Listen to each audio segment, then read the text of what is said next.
Alaikum and a warm welcome to the Student Research Conference 2021 at the College of Islamic Studies at Hamad bin Khalifa University. My name is Fama Jeng and I am a student studying Applied Islamic Ethics at HBKU, and it is my pleasure to be your Master of Ceremonies today. The annual student conference is a parallel convention to our student research journal, Astrolabe, which was relaunched in fall of 2020. It contains diverse works of research from across multiple disciplines through an Islamic lens. Today's presenters are the authors of our upcoming issue of the journal to be published in fall of 2021 and represent an intriguing array of topics. Now, to start us off, I would like to first welcome Dr. Tuck to deliver the opening remarks.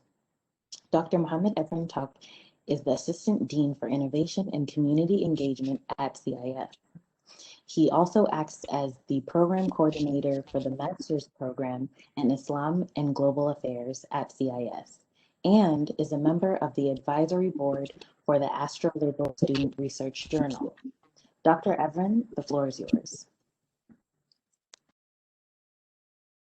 Thank you so much. I really appreciate your kind words, and also, if I may kindly ask my colleague as a dean to give me the globe to share my screen, so I will immediately start my presentation, inshallah.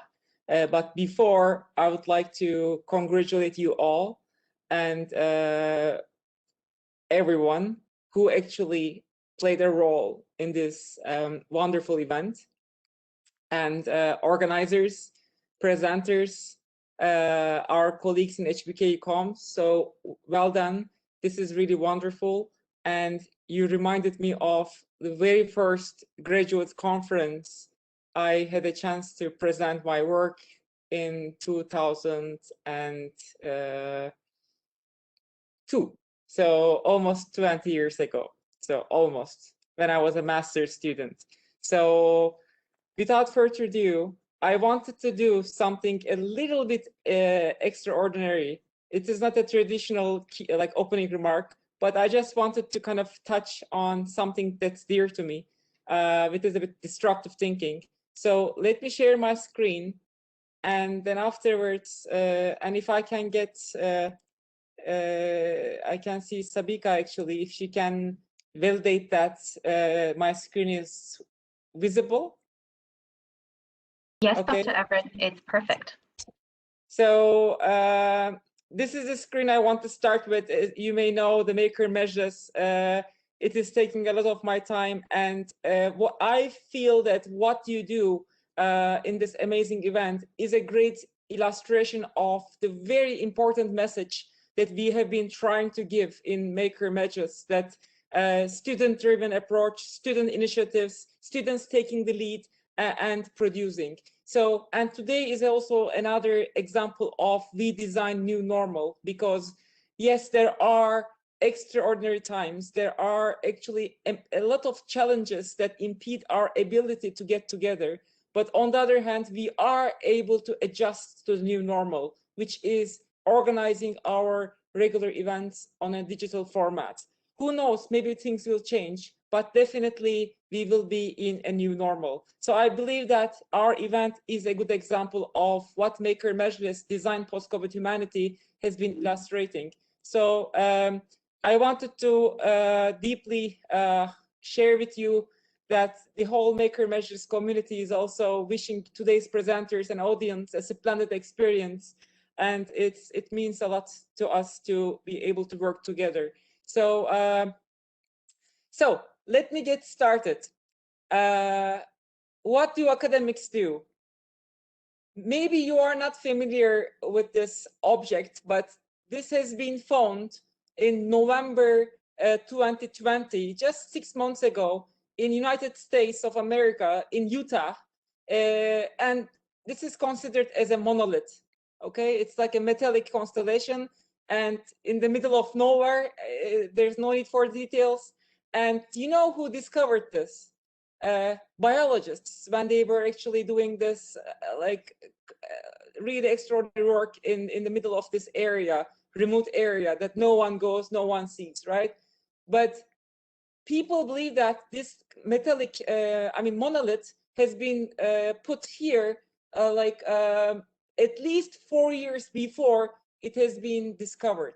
So, which means that academics are the ones, scientists are the ones, they understand what's happening in a different way in the world, like what are certain kind of things that are unusual, right? So, and right after that, so this was November 2020. And by the way, no one knows who installed this monolith. And then it disappeared in a very mysterious way. And then something happened on 26th of November in Romania. A similar monolith emerged. And again, it disappeared after a while, and no one knows what happened to that monolith. Okay, so imagine in the past 6 months, there are monoliths in different parts of the world. Next one in California, there's another monolith, and not this one is a bit different, a bit taller, but again, no one saw who put it, and then it disappeared again. Like, what's happening, right? It's a, and then Veneto, Italy, on the 2nd of February this year, again, another monolith suddenly appeared next to a restaurant, and no one knows where it came from. And I started to kind of follow this discussion, like what's happening in the world, why people are putting monoliths in a mysterious way, why they are disappearing, and why they are becoming so kind of like a big issues in national agendas. And then I came up with this website, monolithtracker.com, and I learned that actually there is this tracker. And as of right now, since the first monolith in 2020 November, the one in Utah, there has been 216 monoliths. And what was so important was now there's even a community in the world. They are categorizing the monoliths. They put like letters, like class S for the significant ones. Class P is possibly significant monoliths. Class Q is the questionable or verified ones. Like the kind of the knowledge, the information we are processing, like we are getting new things, and we are trying to, first thing we do with the new information is we are categorizing it. Like academics do, right? That's when you first get something, you try to categorize it, you try to understand its nature, and you try to kind of make it work or make it fit into our existing knowledge. But then 216, and all over the world, there are monoliths in the past 6 months, and most of them are unknown. So then I started to think, what does it tell us for academics, right? Like academic inquiry is about getting closer to the reality, and it requires you to move out of your comfort zone. So like the people finding these monoliths, they are identifying patterns. There's a pattern of life, but when someone sees a monolith that doesn't belong to the nature, right? It's a metallic constellation, it's a rupture, right? So we are academics, like, or you guys are as emerging young academics, you are trying to understand regularities in life, ruptures, patterns, or irregularities. You try to identify changes or continuities, divergences or convergences, right? Variations, meanings, representations, or manifestations of different values. So I thought about, when I saw this whole events happening around the monoliths, I thought of like the academics, who are, by the way, most of the monoliths are discovered by academics because they are the ones that always on the field trying to capture reality. And they are the ones actually looking at things with a critical eye. So, and then I started to think deeper. Each monolith has a producer, like an author. And each monolith has an audience, like the academic community. Like, look at the kind of the analogy right now. Each monolith is unique, but not isolated. It is connected to the conception of monoliths, because like the concepts, there can be a concept of, let's say, authoritarianism or government or liberalism, but still you see different manifestations of that concept. So monolith, it becomes like a kind of a tool for you to move from induction to deduction, right? At the beginning, there was one monolith, one case, but now we are a sample size of 216. So we are able to understand why they're happening, as if like we are doing an academic inquiry. Each monolith has a different reception by the society. Sometimes governments remove it right away. Sometimes they are burned down by the communities. They're saying this is by aliens, we have to burn it down. Or sometimes it's a heritage and the governments preserve it. So like the disciplines, every discipline has a different take on the new inquiry, right? Each monolith has a context. The way people explain that monolith or try to understand, make use of that monolith, it's a paradigm that we are living in. And paradigms define our analysis of our context. Each monolith is a reality. It has a message to deliver. We shouldn't forget that. It's a way of reacting to the world, the way the world works right now. And people, although they are totally unrelated to each other, but still they are using the same message, right? And I want to give you, actually, I said a message to deliver, right? One of the most recent monoliths that has been discovered was actually in Turkey, in the city of Urfa. And this monolith actually was a little bit interesting because it had actually something written on it in old Turkic language, okay? Immediately the government actually put the soldiers, protection, and because people didn't know where this monolith came from, like everybody was so surprised, and they brought a lot of archaeologists and a lot of experts to understand even the language, which actually belonged to like a very super old Turkic phrase. And you know what it says, this phrase? If you want to see the moon, look at the sky. So my point to you guys actually is that if you want to take this message, you guys are looking at the sky. You are trying to see the moon because you are trying to see the reality. And these days, there are so many alternatives to reality that are unfortunately affecting our senses. And for academics, please always look at the sky if you want to see the reality. And finally, later on, people realized that this monolith was used by the Turkish government as a viral. So it was their strategy to introduce Turkey's new space program. So once again, monoliths, maybe they are simple, but they tell us a lot. Good luck in today's event. Thank you very much, Dr. Tuck, for an interesting presentation. The first presenter that we have is Amin Omar. Amin Omar is completing his second MA in Islamic Studies with a concentration on Muslim civilization and societies. His bachelor's and first master's degrees are in history from George Mason University and George Washington University. His academic interests lie in 19th century British colonialism of the Persian and Arabian Gulf, studies of race and diaspora, and Islamic intellectual, social, and transnational history of the 19th century Middle East and North Africa. He will be presenting his paper on the limits of Islamic legalism in Saudi Arabia and analysis of Khalifa al-Mansur Wajda. Amin, the floor is yours. Thank you very much, Fama, for your introduction, and what an inspiring talk by Professor Edwin-Tok. Thank you so much for that inspiration. So if you would allow me to share my presentation, I will go ahead and start. Let's see, okay. There we go.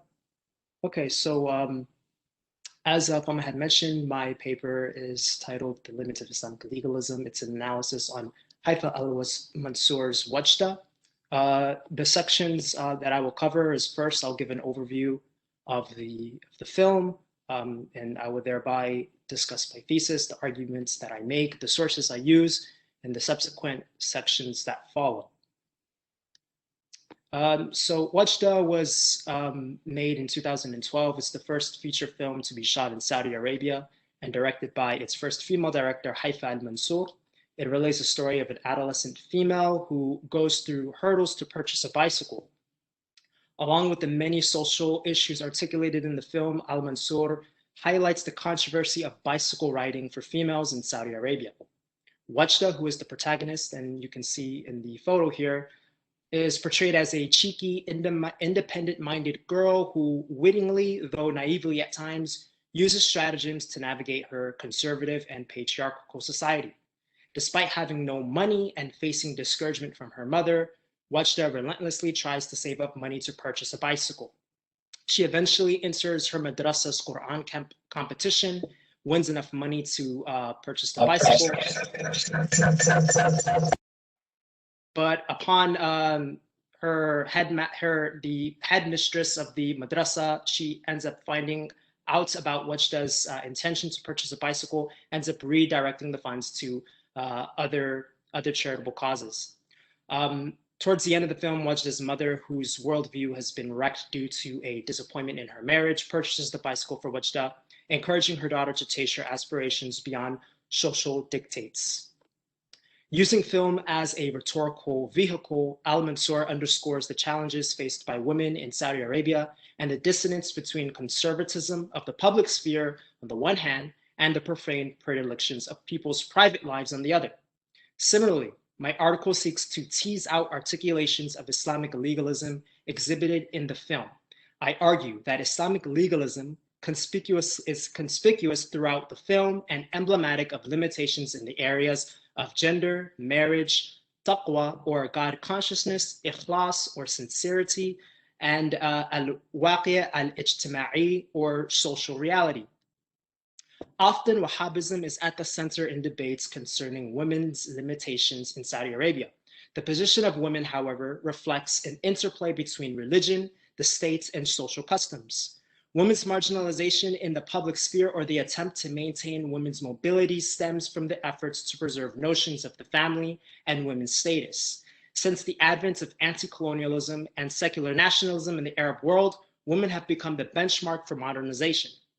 They are not only central to the construction of modern nations, but also embroiled in national projects. Likewise, the family has come to figure prominently in Muslim societies and Islamic legal discourse. The emphasis and theorization of these domestic categories, i.e. family and women, came as responses to Western domination, resulting in the reimagination of women as leaders of a domestic space vested with new burdens and responsibilities. Similarly, the downsizing of the extended family, Bayt al-Aliya, to nuclear households, al-Usra, has not only neutralized women's productivity, but also cut them off from extended tribal support and protection. In one scene, we find Wajda's name missing from her father's family tree, a diagram that lists its male relatives. Wajda decides to handwrite her name on a slip of paper and place it underneath her father's branch. However, the next morning, she discovers that her name was removed. Delineating and keeping a record of family lineage is a custom in the Gulf that goes back centuries. It helps determine inheritance, control of awqaf, and contract marriages by assessing parity. With the advent of state building and centralization, the construction of nasab almost completely excluded women. The introduction of royal family tree models by European travelers and missionaries preoccupied with political histories and dynasties with rare mention of women influenced Arab historians who adopted similar models into their construction of family lineages. Through this scene, Al-Mansur elicits her audience to question the thought behind the constructions of Arab genealogies and women's place within them. Because Wajda's mother is unable to have more children, her husband decides to remarry.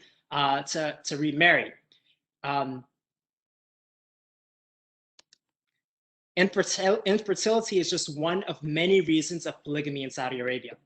In the attempt to prevent her husband from remarrying, Wajda's mother tries adorning herself, believing it would demotivate her husband from pursuing other women.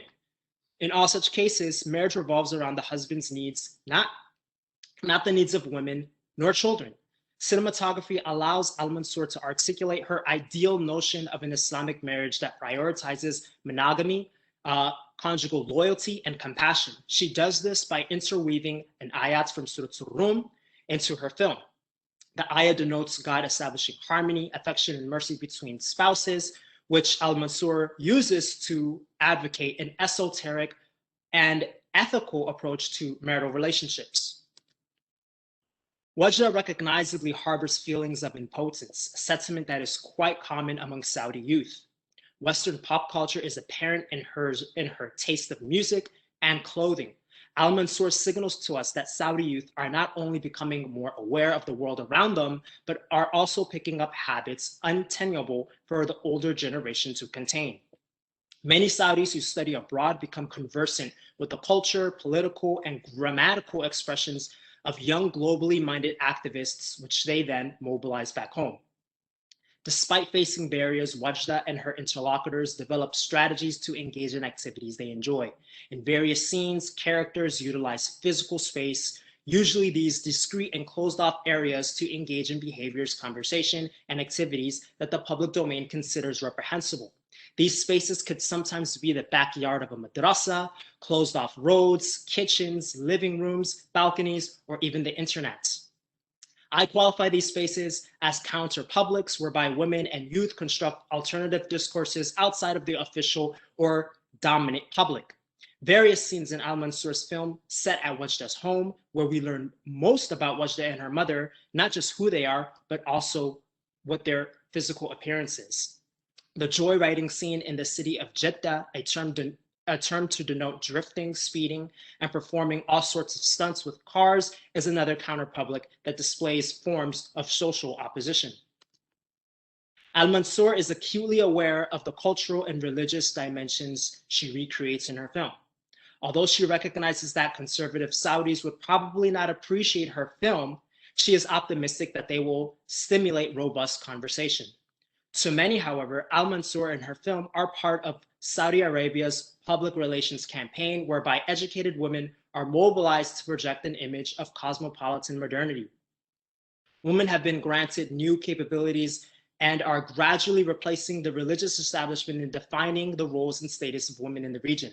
The paradox, however, is that while Saudi Arabia has loosened its restrictions on women's civil liberties, it has simultaneously increased suppression of political dissidents. Critics have accused Al-Mansur of silence on the role of the states and find that she too simplistically blames culture and society without considering the power with which the state yields in reinforcing discriminatory laws. It is important to reflect on what kind of agency artists have in the kingdom. Although their work may sometimes align with the regime's economic and political interests, they are not necessarily part of the elites and can articulate the feelings and experiences of the masses below. The satirical music video, Hawajis, translated to Concerns, released in 2016, played a crucial role in the debate on women driving in Saudi Arabia, receiving millions of views on YouTube and extensive international coverage. Almost immediately after the release of Hawajis, King Salman lifted the restriction on women driving. Through artistic, cinematic, and literary formulations, activists can articulate social issues that are not visible in more official outlets, such as press or participatory politics. Although the Saudi regime co-opt artists and filmmakers in ways that limits their work to social critique without mention of existing power structures, we ought to refrain from dichotomous interpretations where they can be either opposition or capitulation.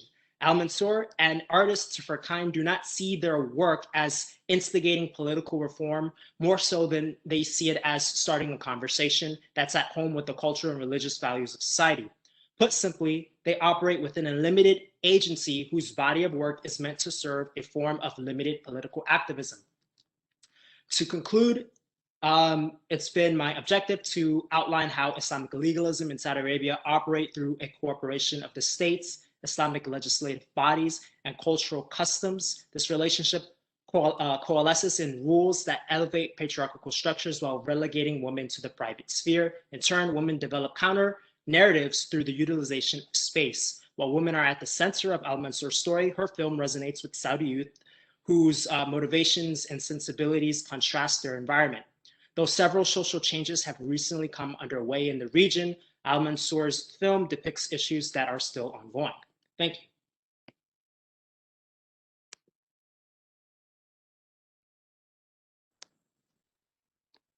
Thank you very much, Amin, for that wonderful presentation. So now we will move to Q&A. So if anyone has any questions, please feel free to submit those questions in the Q&A box at the bottom right corner.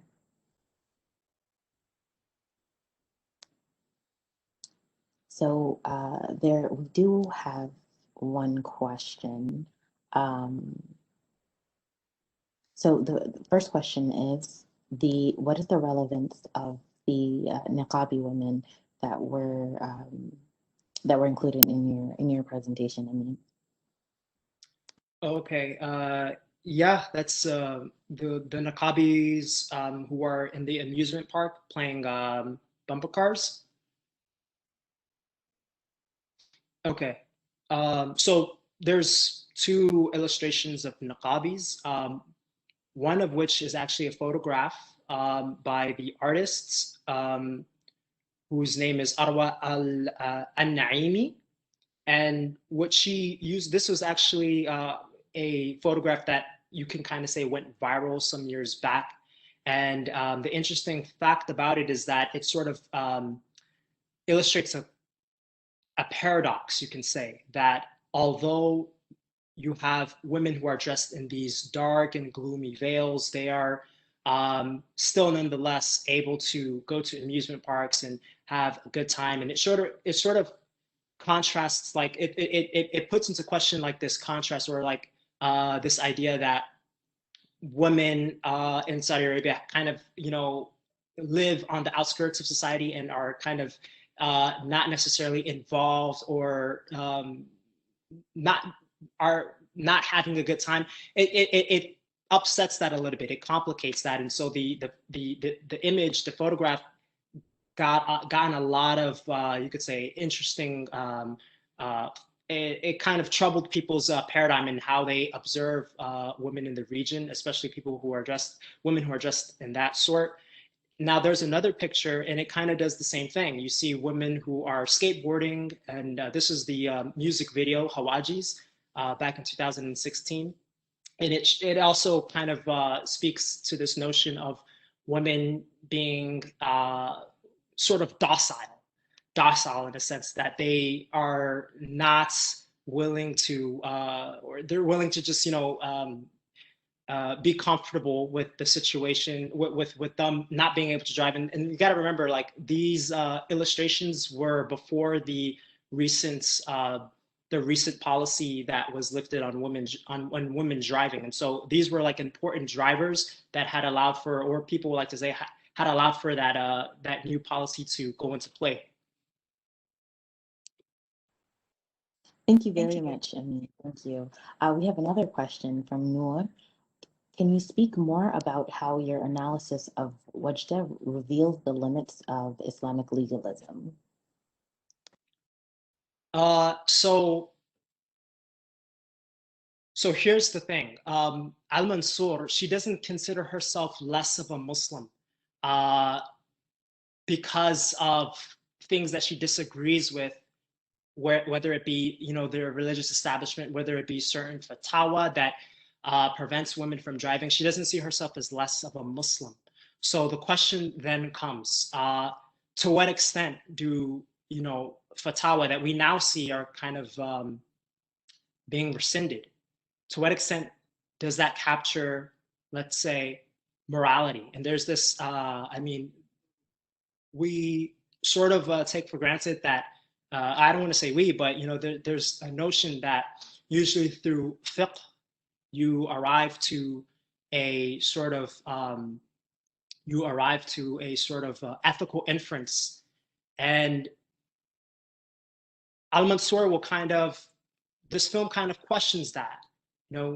She tries to provide a way in which you can see, like, let's say, for instance, the whole dilemma that Wajda's, I don't know if anyone here actually watched the movie, but if you watch it, you'll see that Wajda's mother sort of goes through a dilemma. And the dilemma being that, she's worried about losing her husband to, a second wife. And so Al-Mansur, what she's doing is she's trying to, problematize this whole idea of, she's not trying to problematize, it doesn't seem that she's trying to problematize things that are, essential to Islam more so than people's choice and doing things that may be permissible, that may be legally permissible at the cost of what may be ethical. And usually those things she tries to show are conflated, that what is permissible legally is always going to be equal to what is ethical. And I think she sort of, she problematizes that a bit. Thank you very much, Amin, for answering those questions for us. Just one more question. Has Al Mansour been involved in any other projects since Wajda? She has 2 years back, I would say, 2019, there has been a film called The Perfect Candidate. And it's also, you could say, it expands on, this idea of women's empowerment through, instead of, bicycle riding, instead of, looking at The Perfect Candidate, instead of sort of looking at, how women navigate society, it shows how women navigate their way through politics. So it goes into how, what a woman's role is in the political dimension, what's the stakes involved there, and that sort of things. Yeah. Thank you very much, and thank you for the wonderful presentation and answering all of our questions. Thank you. Thank you. So now we will move on to our next presenter, Abdul Ahad Lo. Abdul Ahad Lo is a writer and researcher in authentic Islamic thought, jurisprudence, and Sufism, and interested in issues of reform, renewal, and human renaissance.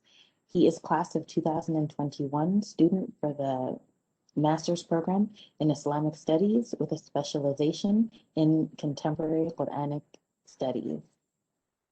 He received his bachelor's degree in Sharia from the University of Al-Qarawiyyin in Fez, Morocco.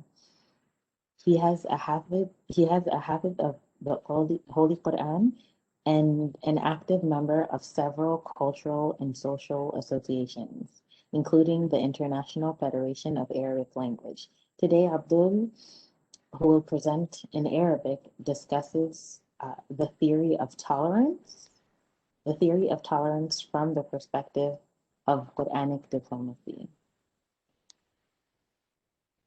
Abdul, the floor is first. Thank you so much, Hamad. Sorry for somebody, because I speak in Arabic. Assalamu alaikum wa rahmatullah. فأوجه إليكم أزكى تحية وأطيبها، وأقدم في هذه الأمسية المباركة ورقة تتعلق بالتسامح من منظور الدبلوماسية القرآنية. لا شك أنكم جميعا تعرفون أن التسامح أو العالم المعاصر يشهد مظاهر عديدة من التطرف وحرب الأيديولوجيات وكوارث شنيعة نتيجة العنف والتعصب والنزاع في الماديات. ولهذا السبب اهتمت المنظمات والجمعيات والمؤسسات بالتسامح كحل سلمي وحيد لهذه الحروب وهذه النزاعات. ولكن من منظور آخر هنالك إهمال كبير أو إغفال لاستجلاء نظرية التسامح من منظور القرآن الكريم. هنالك الكثير ممن اهتم بالتسامح في القرآن، لكن في الحقيقة هنالك نوع من الإسقاط للمفاهيم الأخرى على الخطاب القرآني. وأهمية هذه الدراسة ستتبلور في محاولته إبراز التسامح من منظور القرآن الكريم. والدراسة أو العرض سيكون يعني من مقدمة ومبحثان رئيسيان وقاتمة. في المقدمة تحدثنا عن الإشكالية وأهداف الدراسة والدراسات السابقة ومنهج الدراسة، وأبرزنا أهمية هذه الدراسة أو أهداف هذه الدراسة. وأهدافها تتبلور في إبراز طبيعة التسامح الذي يقدمه القرآن الكريم، إبراز حقيقة التسامح وآلياته من منظور الدبلوماسية القرآنية، بيان مميزات التسامح القرآني مقارنة بالمرجعيات الأولى أو الأخرى.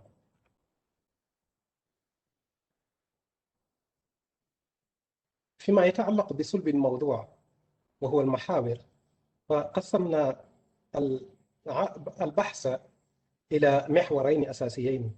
في المحور الأول تحدثنا عن مفهوم التسامح وأهميته، وفي المحور الثاني التسامح من منظور القرآن الكريم الذي هو لب الموضوع. فيما يتعلق بالتعريف التسامح، فحاولنا تعريفه من خلال التطرق للمعنى الوضعي والمعنى السياقي.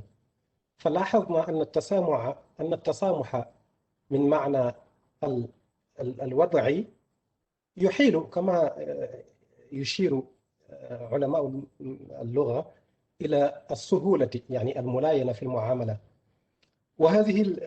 وهذا المعنى الموجود في الجذر اللغوي مهم لأننا نستطيع من خلاله أن نستجلي التسامح أو نوعية التسامح الذي قدمه القرآن الكريم. هذا فيما يتعلق بالمعنى الوضعي. أما ما يتعلق بالمعنى السياقي فهنالك تعاريف عديدة، منها تعريف الذي ذكره أبو الأعلى المودودي بأن التسامح معناه أن نتحمل عقائد غيرنا وأعمالهم على كونها باطلة في نظرنا، يعني أن نتحمل عقائد الغير. هذا التعريف فيه لمحة عن الجانب الديني أو العقدي كما تلاحظون. وهنالك تعاريف أخرى، منها هذا التعريف الذي يذكره البعض، وهو أنه المساكنة والتعايش في إطار رؤية إسلامية تحترم حق الآخر في الرأي والعقيدة والفكر. وهنالك تعريف يعني ذكره منظمة اليونسكو سنة 1995. عرفت هذه المنظمة التسامح بأنه الاحترام والقبول والتقدير للتنوع الثري لثقافات عالمنا ولأشكال التعبير والصفات الإنسانية. فنلاحظ أن هذا التعريف يكون أشمل من التعريف السابق أو التعريفين السابقين، لأن هنالك تقدير للعنصر البشري بغض النظر عن الصفات الإنسانية وبغض النظر عن الجانب الديني الذي ذكره أبو الأعلى المودودي مثلا. هذا فيما يتعلق يعني كتقديم بسيط للتسامح حسب ما عرفه بعض الجهات. في المحور التابع تحدثنا عن أهم أنواع التسامح ومجالاته، فقسمناها إلى عنصر يكون فيه التسامح، يعني مجال يكون فيه التسامح باختيار الشخص، وهذا يتناول الدين والفكر والتصرف الفعلي من الإنسان. والنوع الآخر هو التسامح الذي يكون فيما لا دخل فيه للاختيار الإنسان، سواء من اللون البشرة أو العرق أو الجنس أو بلد الأصلي أو حتى الأصول الميلادية. بعد ذلك تطرقنا إلى أهمية التسامح، ولا شك أنكم تعرفون أن الاختلاف بين البشر شيء طبيعي ومقصد رباني، وهذا بدليل الآيات القرآنية الكثيرة. ولا شك أن الاختلاف إذا لم يتم توظيفه إيجابيا لا شك أنه سيؤدي إلى انقسامات وتعددات مذهبية، ومن ثم يأتي التسامح بمثابة الحل السلمي الوحيد لحل المشكلات الناجمة من هذا الاختلاف الطبيعي. ولهذا اهتم المنظمات العالمية بما فيها منظمة الأمم المتحدة بترسيخ مبادئ التسامح، وجعل التسامح ضمن المواد الأساسية في الإعلان العالمي لحقوق الإنسان. كما أن التسامح حسب ما نلاحظ نجد أن ظهوره في الغرب كان نتيجة الحروب والنزاعات التي وقعت في الغرب بعد القرون الوسطى. هذا كتمهيد لمعرفة أهمية التسامح. وركزنا في هذا المحور الثاني الذي هو الأهم عن التسامح من منظور القرآن الكريم، واخترنا آية تمثل لب القرآن الكريم، وهي قوله تعالى: خذ العفو وأمر بالعرف وأعرض عن الجاهلين. فهي آية كريمة وعظيمة تضمنت كما يقول المفسرون جميع المكارم الأخلاق وقواعد الشريعة، وهي أجمع آية لمكارم الأخلاق. وتعرفون أن الأخلاق إما أخلاق دينية وإما أخلاق اجتماعية، والتي هي الأخلاق بين الإنسان مع أخيه. ولا شك أن هذه الآية فيه تأسيس لمبادئ الأخلاق الاجتماعية، وفيه تأسيس أيضا لهذا التسامح. ووجه جمع هذه الآية للتصرفات الأخلاقية أننا نلاحظ أن التصرف من الإنسان إما أن يكون عفوا عن ظلم، وهذا هو المقصود من قوله تعالى: خذ العفو، وإما أن يكون إعراضا عن العمل غير اللائق، وهذا هو المقصود من قوله تعالى: وأعرض عن الجاهلين، وإما أن يكون طلب تحصيل فضيلة، وهذا هو المراد من قوله تعالى: وأعرض عن الجاهلين. فلاحظنا بعد دراسة طويلة أن العفو في هذه الآية هي الكلمة المفتاحية لبلورة التسامح القرآني، وذلك حسب المعنى الوضعي لكل من الكلمتين. فالعفو تأتي بمعنى السمح والسهل، ووردت في آيات كثيرة فسرت بهذا المفهوم، إضافة إلى أن يعني كلمة العفو في آية نفسها فسرت بما سهل من أخلاق الناس، يعني مما يشير إلى العلاقة الوطيدة بين التسامح والعفو، ومما يشير أيضا إلى أن العفو هي الكلمة المفتاحية للتسامح القرآني. لكننا آثرنا تأسيس الرؤية القرآنية للتسامح من منظور الآية بالأوامر الثلاثة، يعني بالأخذ بالعفو والأمر بالعرف والإعراض عن الجاهل، لأننا نرى أن مبدأ التسامح يسعى إلى هدف واحد، وهو تحصيل حسن المعاشرة. ولا شك أن تحصيل ذلك إنما يكون بنظرة متكاملة لا بنظرة تجزئية. وبعد تحليل ودراسة توصلنا إلى أن الرؤية القرآنية للتسامح يمكن استخلاصها بأن التسامح القرآني يقوم على 3 ركائز. الركيزة الأولى هي التساهل في الحقوق الشخصية باحترام الآخر وتقديم مصلحته على مصلحتك. والثاني هو التعامل مع المخالف باعترافه وقبوله أيا كان، وهو ما يفضي إلى إيصال الخير إليه عن طريق الأمر بالعرف. والركيزة الثالثة هي الإعراض عما يصدر عن السفيه من الهوات بالتساهل في اعتدائه، وهو المراد تحقيقه في الإعراض عن الجاهل. وأنتم تلاحظون أن هذه الآية إذا كانت تمثل لب الآيات القرآنية وقلب الشريعة كما يذكر المفسرون، فإن ذلك يعني أن التسامح هي قيمة مركزية في الخطاب القرآني.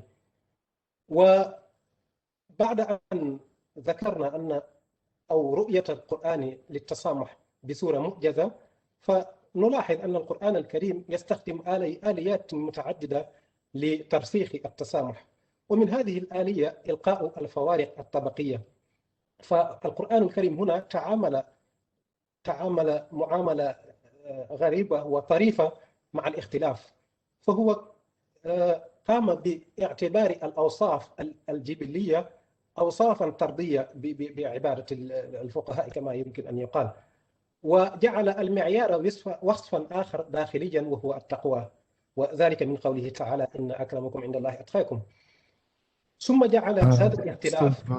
عبدول، فقط للتذكير يعني وقتكم هو 10 دقائق وتجاوزتم الوقت، فلو سمحتم يعني في دقيقة يعني شكرا شكرا.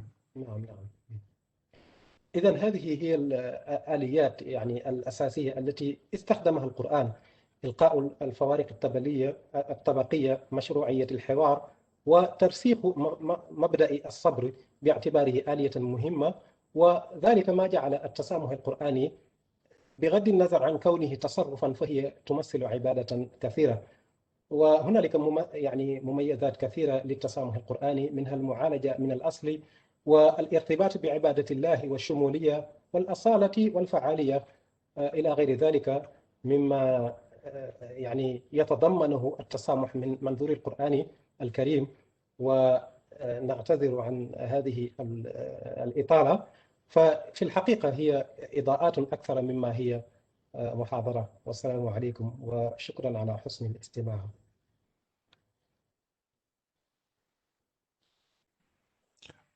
شكرا جزيلا أخ عبد الأحد.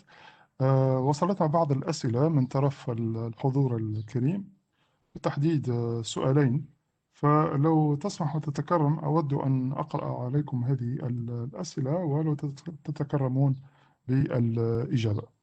إذن السؤال الأول هو التالي: ما جوهر الخلاف بين التسامح من المنظور القرآني الذي قدمتم وبين التسامح كما تعرفه بعض المنظمات العالمية مثل تعريف اليونسكو الذي أشرتم إليه؟ صحيح، سؤال مهم.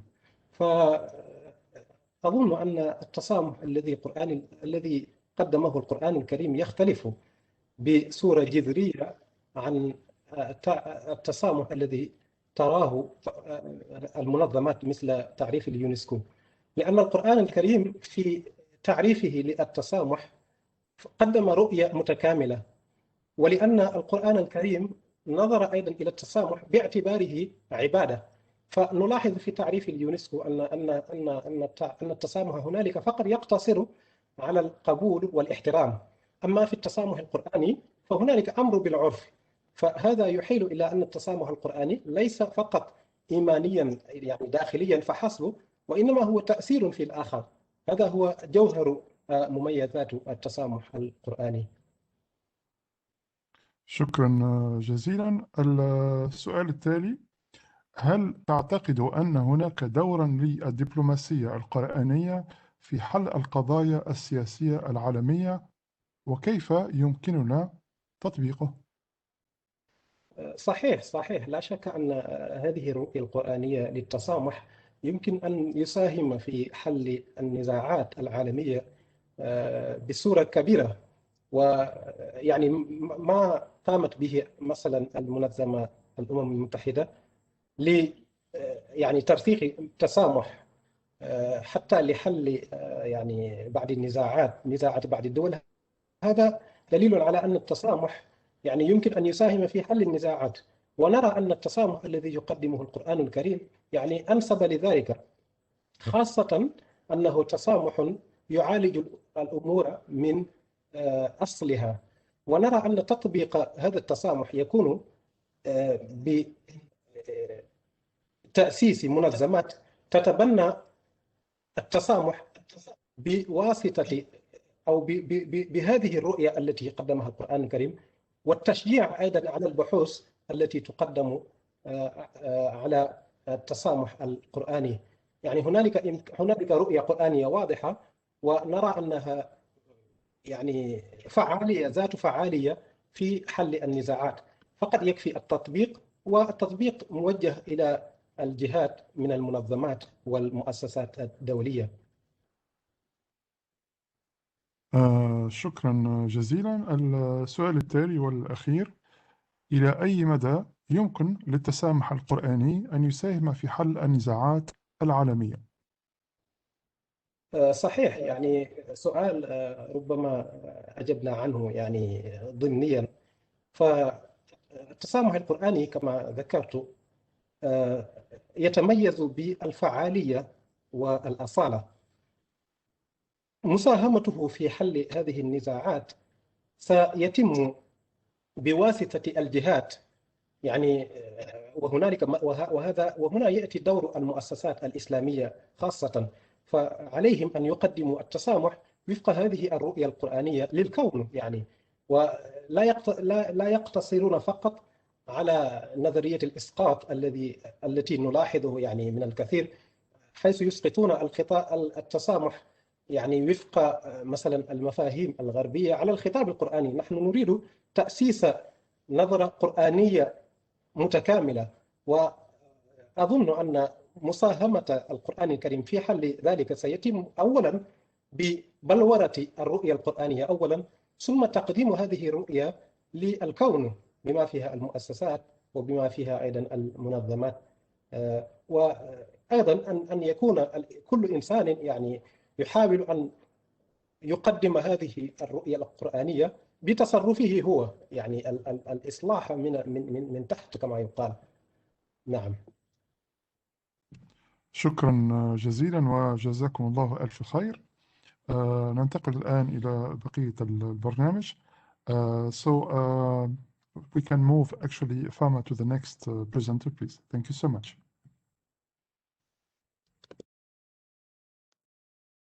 Thank you very much. And thank you very much, Abdulahad, for your presentation. The next presenter is Zahra Hazrachi. Zahra is currently pursuing her master's in Islamic studies with a specialization in contemporary fiqh. She received her bachelor's degree in Islamic studies from Mount Holyoke College in the United States, as well as a BA in Sharia from Al-Azhar University in Egypt. Zahra's research interests include Islamic legal theory, contemporary fiqh issues, gender studies, and the scholarship of women in Islam. Zahra will be presenting her paper on to report or not to report, a school counselor's ethical dilemma concerning child abuse. Zahra, the floor is yours. Thank you, Fama. Assalamu alaikum.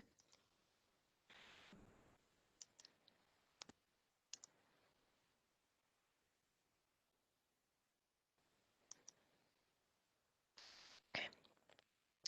So this presentation is about a research question that I had for a while, and it's about a topic that many clinicians and counselors in the US who are Muslim face. And so I attempted to address this ethical dilemma in this paper, and it's titled "To Report or Not to Report, a School Counselor's Ethical Dilemma Concerning Child Abuse."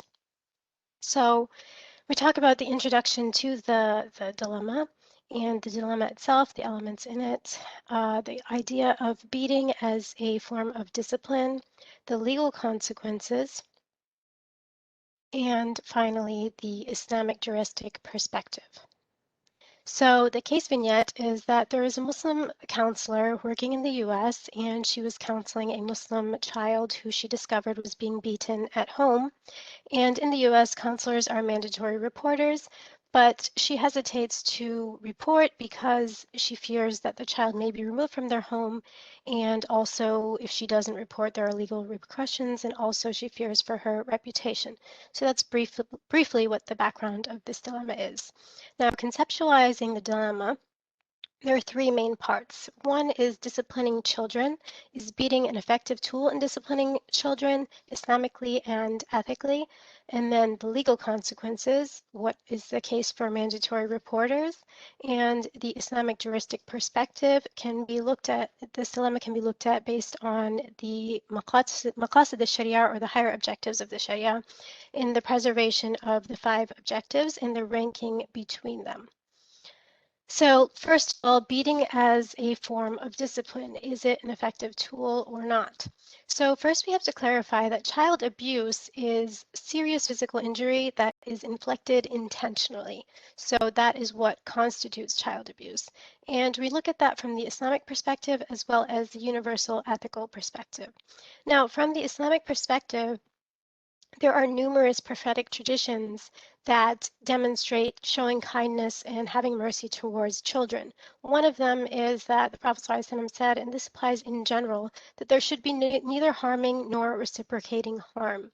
Now, classical scholars like Abu al-Hasan al-Qabisi and al-Ghazali, Ibn Khaldun, all of them also discussed the idea of corporal punishment or beating as a form of discipline and discouraged it. Some of them even stated that it often has adverse effects, and so the better option is to treat children with And in terms of contemporary scholars, also Al-Azhar University, in cooperation with UNICEF, published a book about raising children in which they also discussed that it is not Islamically permissible to harm children physically or psychologically. So that's with regards to the Islamic perspective. With regards to the universal ethical perspective, there are numerous studies that have indicated that corporal punishment is actually ineffective, and there are better ways of discipline. Also, severe beating is universally denounced as violating a principle that inflicting harm on anyone is unethical. And so the effects of that is that children often end up with a lot of mental health issues, behavior problems, and other things. And extreme forms can actually even cause permanent changes in the brain, damage, biochemical changes, structural changes. So from both of these perspectives, it's clear that beating is inherently bad. Now we come to the legal consequences. So school counselors are mandatory reporters of child abuse. And so if they do not report, they can face fines, they can be imprisoned, and they can also face civil lawsuits, have to go to court and on such things. However, despite that, they still find themselves in a dilemma and hesitate to report because of feelings of guilt, or that they're going to break up a home. In this case, that the boy may be removed from his family, his other siblings may also be removed. Cultural differences, they understand that culturally there's different understandings of what constitutes abuse or discipline, also a lack of training. So all of these lead to a traumatic experience for the counselor themselves. And despite that, they don't have a choice. They have to report. And so when they do that, the Child Protection Services come and they start an investigation, which leads to either the removal of the child, which may be temporary, or it may even be permanent. And regardless, that leads to a relationship damage between the child and the counselor. So that's with regard to the legal aspect. We move on to the Islamic juristic perspective. Now, in this dilemma in the Islamic juristic perspective can be analyzed in light of the maqasid sharia, or the higher objectives of the sharia, and those seek to preserve the 5 essentials, which are faith, life, intellect, lineage, and wealth. In that order of importance is how the scholars rank them, and this is the order that was presented by Imam al-Ghazali. Now, faith takes priority.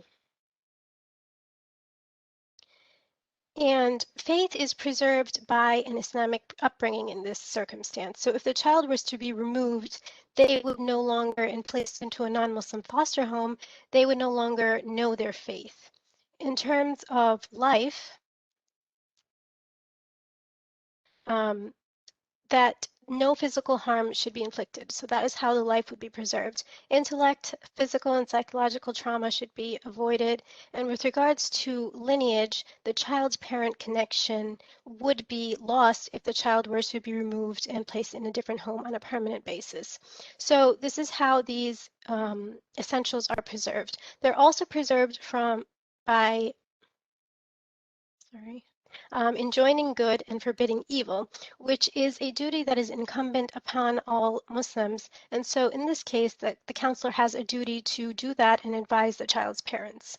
Now, this is the dilemma. How should the counselor act? Because she's torn between these different circumstances. So she has two options. Option one is to report, and by doing that, she would be fulfilling the legal requirements. However, she would also be enjoining good and forbidding evil because, as we mentioned, child abuse is forbidden, and it would be for the betterment, hopefully, for the emotional and physical well-being of the child. However, the faith, intellect, lineage of the child are at stake if they are removed from home, especially if that is a permanent removal. Lastly, they face emotional turmoil of guilt. She may feel that she's responsible if the child is removed on a permanent basis and placed in a non-Muslim home. They may lose their faith, and she would be held accountable before God for that. And also, she feels for her reputation being from a Muslim community where she knows his parents in the mosque as well. So those are the elements or the outcomes of reporting. Now, if she chooses not to report, the legal consequences remain. Faith takes precedence, meaning that she gives priority to him maintaining his faith by being at home. However, the life and intellect are still at stake. The lineage would also be preserved if he were to remain in his home. And lastly, she still has a moral obligation regardless to protect and try and lessen the harm on the child. So it's a very complicated situation. And in a situation such as this, there's a lot of different pros and cons as to what the best choice of action may be. One option would be to advise the child's parents and threaten them that what they're doing is Islamically and ethically unacceptable, and it may be enough in having them stop. And what we can do in this situation is apply the Islamic legal maxim, which is that in the presence of two harms or evils, the one whose damage is greater is avoided by committing the lesser harm. So in that sense, not reporting would probably result in less harm, as long as she still does her duty and confronts the parents and threatens them that if they do not stop, then she will take legal action. Thank you.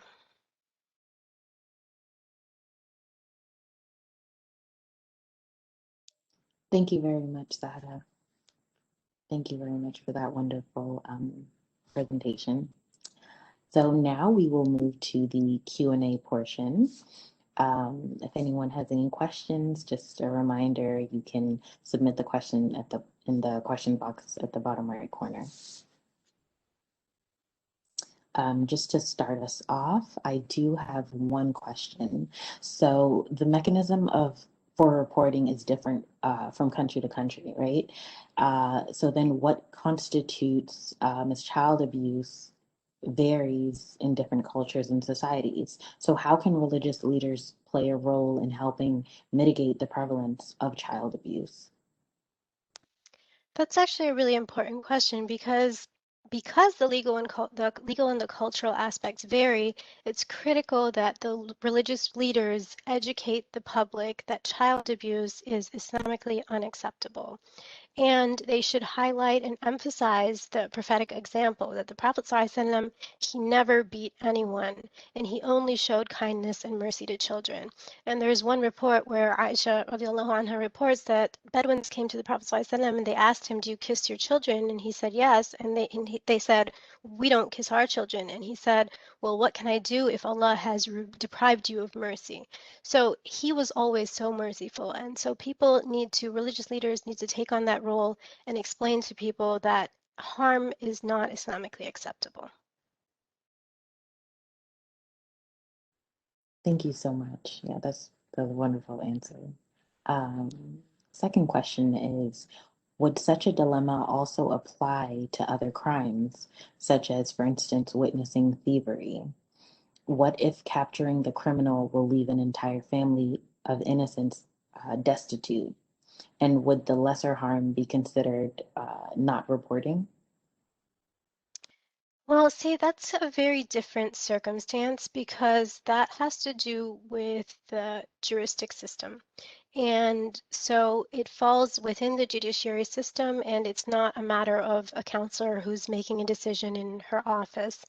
And with regards to other crimes, it really depends on what that crime would be. So if it's a crime that has a prescribed punishment, then there is not room for there's already a prescribed punishment, so there's not room for weighing benefits and harms. However, there are rules and regulations that need to be upheld.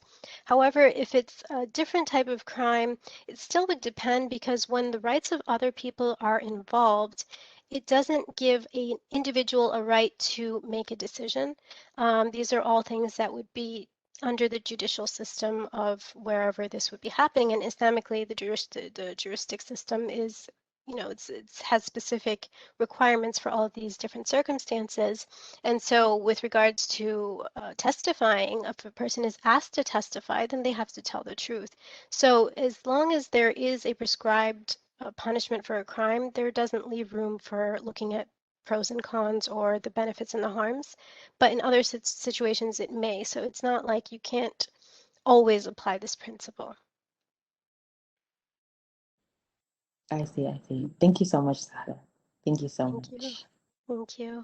So if there aren't any more questions for Zahra, we will move on to our next presenter. Adam Aloa is currently a student of the master's program in Islamic Studies with a concentration in comparative religion. He graduated from the International Islamic University Malaysia. His research interests revolve around Muslim-Christian relations, interfaith mediation strategies, religious tolerance and peace building, interreligious coexistence, interfaith dialogue, religion, and peace. And so today he will be presenting on Islamophobia, a new phenomenon or part of a continuum. Okay. Welcome, Adam, and the floor is yours. Thank you very much, Farmer, for the kind words. So first of all, I'm very honored and delighted to be part of this conference today, and it's a great pleasure to meet you all. Yeah. So allow me to share my slides. So today I'll be discussing one of the most important global issues of the modern time, and it's going to be about Islamophobia. What we seek to, what I want to discuss in this conference today is about the question of whether or not Islamophobia is a new phenomenon in the history of ideas, or a reemergence of anti-Muslim sentiments that have existed throughout history. Hamad, like Farmer said, I'm going to be presenting this topic today. So following 9/11 and other horrific acts of terrorism purportedly carried out in the name of Islam, contemporary anti-Muslim rhetoric has been ever more recurrent and increasingly prevalent across public and private space. And according to what was written by Anne and Kotha in the National Review magazine, this was immediately after 9/11, and she said, "We should invade their countries, kill their leaders, and convert them to Christianity." And this session was also substantiated by Geert Wilders, who also wrote that Islam is something we can't afford anymore in the Netherlands, and want the fascist Quran banned. And then Franklin Graham also said, "Islam has attacked us. The God of Islam is not the same God.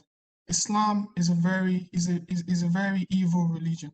So statistics and attitudes documented by a number of renowned research institutes all point towards an alarming increase in Islamophobic acts in the West. For example, in 2002, the EUMC report, the European Monitoring Center on Racism and Xenophobia, documented an increased and widespread Islamophobia in Europe. And in 2004 as well, the Runnymede report in the UK also documented that Islamophobia is fast becoming a pervasive feature of the British society. The same thing in the recent European survey of Islamophobia that shows that nearly 4 in 10 people, Muslims and Islam. The same thing in the Gallup report of 2014 and 2016 that says that Americans are reported to be holding a kind of negative feelings or prejudices against people or groups that orient around the Islamic tradition. So According to the table that is on my screen, it shows that 82%, this is by from Pew Research Institute, and it shows that 82% of Muslims, 82% of Americans agree to subjecting Muslim to some kind of discrimination, which is a bit alarming. So this is to say that institutional suspicion of Muslims, or those perceived to be Muslims, has escalated to an epidemic proportion, and there's no better time in history to discuss Islamophobia or anti-Muslim sentiment than now. So the outline of this presentation is going to follow the sequence. I'll talk about contemporary Islamophobia, and then we look into history, what history has to offer, continuities and discontinuities, basically from the medieval period to modern period. We talk about dialogue, the role of dialogue as a panacea in solving the problem and helping us to prevent Islamophobia using Lederer's pyramid of action, and then we talk about the theology of love briefly. So it would be a misconception to say that Islamophobia began with 9/11, because before Islamophobia, the stage was already set for discriminatory attitude against Muslims. And when we talk about in recent history, the earliest root of Islamophobia that we can find can be traced back to the post-Reformation period in Europe, the Age of Enlightenment to the 18th century, where Islam was viewed or perceived from an entirely different context compared to the Middle Ages. And this is because in the Middle Ages, the concept of secularism was non-existent. That is, religion and state was a single entity. In Western Christendom, the Pope was the head of government and the head of state. And the same thing in Arabia, Muslim Arabs, the Khalifa is the head of government and the spiritual head of religion as well. So that is to say that religion was a worldview. It cannot be separated. It dictates the life of the people then. Rather than now, especially during the Enlightenment period, where the concept of secularism was being institutionalized, and then religion has taken a back foot in the sense that things are now viewed from a secular point of view, from a purely rational point of view. So the Islam ceased to be viewed from through the lenses of religion, and then it became to be viewed from a civilizational and cultural aspect of it, from a cultural perspective. And this period, we talk about Enlightenment scholars such as Voltaire, such as Thomas Hobbes, John Locke, and others who try to contextualize Islam from a purely Western perspective or from a purely secularized perspective, taking away the theological or religious aspect of it. So with the surge in interest in Islamic civilization during the Age of Enlightenment, many European aristocracy and wealthy elite also tried to travel to the Muslim world to experience Muslim culture firsthand. So the travelogue of these travelers, according to Edward Said, became increasingly popular in European society, and it formed a sizable number of reports that set the stage for what became known as the Orientalist tradition. So these people are what started what became known as the Orientalist tradition, people that traveled to the Muslim world to perceive or to observe Islam from a Western or secular perspective, and giving a kind of negative representation of Islam, because it's been viewed from a kind of a westernized perspective. So with the populist interest in Islamic tradition also coincides with the academic inquiry. But the academic inquiry we're talking about here is not only motivated by the intellectual curiosity. This time it's been driven by politics, economy, and militaristic concern. That is to say that this was the time that Europe was expanding, they're consolidating lands and territories across Africa and Asia, and they're trying to, project that kind of Western and secular perspective and to influence them with this kind of ideology. So this period saw a new understanding of Islam being circulated, premised on a rationalized basis and power as well. So this group of academicians who Edward Said referred to as Orientalists, and this oversaw the dissemination of information that presents Islam and the Muslim world as an inferior civilization, a backward group of individuals that are irrational, violent, barbaric, and with no single regard for human life. So the pessimistic representation of the Muslim world during the shared by the Orientalists and during the colonial period informs the dichotomous relationship of Islam and the West. And by the end of World War II, conditions were already ripe for discriminatory behaviors towards Muslims in and outside of Europe and America. Thirdly, we'll talk about the Reformation that happened in 1979, the one of Ayatollah Khomeini, the overthrow of the Pahlavi dynasty. So this revolution will also, reinforce the existing fear of Muslims that were already, in circulation. And the one that scared the West the most was when 3,000 Iranian students went to the American embassy to attack them and then, try to banish all the Americans that were living in Iran. So this was also one of the reasons that the Islamophobia that is currently existent in the contemporary period was strengthened. And lastly is the Rushdie's affair. This was in the late 1980s. Salman Rushdie published a book. Salman Rushdie published a book titled Satanic Verses. And the idea behind the book was that Muhammad, the revelation that Prophet Muhammad received was did not come from God himself.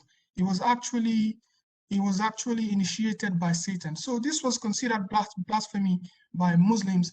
And then Ayatollah Khomeini released a fatwa that says that Salman Rushdie must be killed. So all this kind of the collection of these four points informs the existing fear of Muslims that is already in circulation now. And this event and a few others reified the existing fear and mistrust of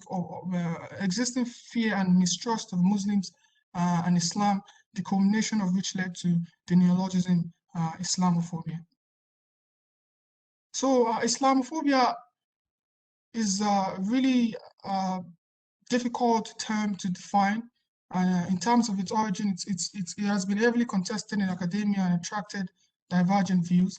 But actually, the application and the relevance of the neologism Islamophobia has also been contested in academia as well. Well, the Runnymede report gave it its first definition and its first socio-political discursive resonance in 1979. And it was defined as the dread, hatred, and hostility towards Islam and Muslims perpetuated by a series of closed views that imply and attribute negative and derogatory stereotypes and beliefs to Muslims.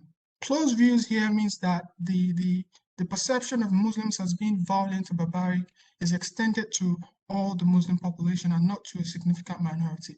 So this term became adopted by the media, NGOs, political analysts, and the people at large to label a reality that contextualizes Islam and Muslims as object of aversion, irrational, and barbaric in the contemporary liberal world.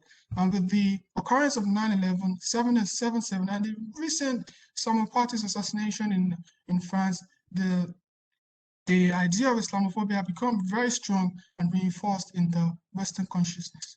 Going ahead. So going back to history, this is where we want to talk about. Hi, Adam. Yeah. So sorry. Just a quick 10-minute time check. So if we can move on to the Q&A as you wrap up, that would be great. Yeah, Thank you. Just a minute. So looking back in history, we see that the term Islamophobia has a root in history as well, because when we go back to the Middle Ages, we see a lot of representation of Islam that presented them as being barbaric, as being violent, has been untamed based. And even in Al-Kindi says Islam is a warlike religion. John of Damascus says that Islam is a deceptive superstition. Theophanes also say that Muhammad is suffering from epilepsy, and other representation of Islam like that informs the current representation of the Muslim world as being violent. And during the Crusade, the Reformation period, Enlightenment period, and Orientalist, and even in the contemporary period, this kind of understanding the negative perception of Islam or being reinforced and reified stronger and stronger. And these are what informs why the Muslims in general are being persecuted for no reason. So now we go to the last part of the discussion. How can Islamophobia be prevented? What can we do to prevent Islamophobia? And this time we're trying to look at how dialogue can help us as a panacea. Paul Adler developed an integrated approach to dialogue in his book, and it shows how we can establish dialogue from the top, from 3 levels of the population, from the top, the middle range leadership, and the grassroots leadership. This way, we integrate all the members of the community, including the political analysts, the media, and the religious scholars. They come together and discuss, and they try to find ways to solve the situation. Another paradigm is the nested paradigm that seeks to develop a way by which the problem of Islamophobia can be resolved from a broader and a more systemic perspective, rather than treating one issue after the other. So in conclusion, the conclusion is that what we need to do to end Islamophobia is for us to come together. The solution can not only be derived from the religious perspective or theological perspective, because this is an issue that touches all aspects of life. So socio-political analysts, economists, and everyone needs to come together.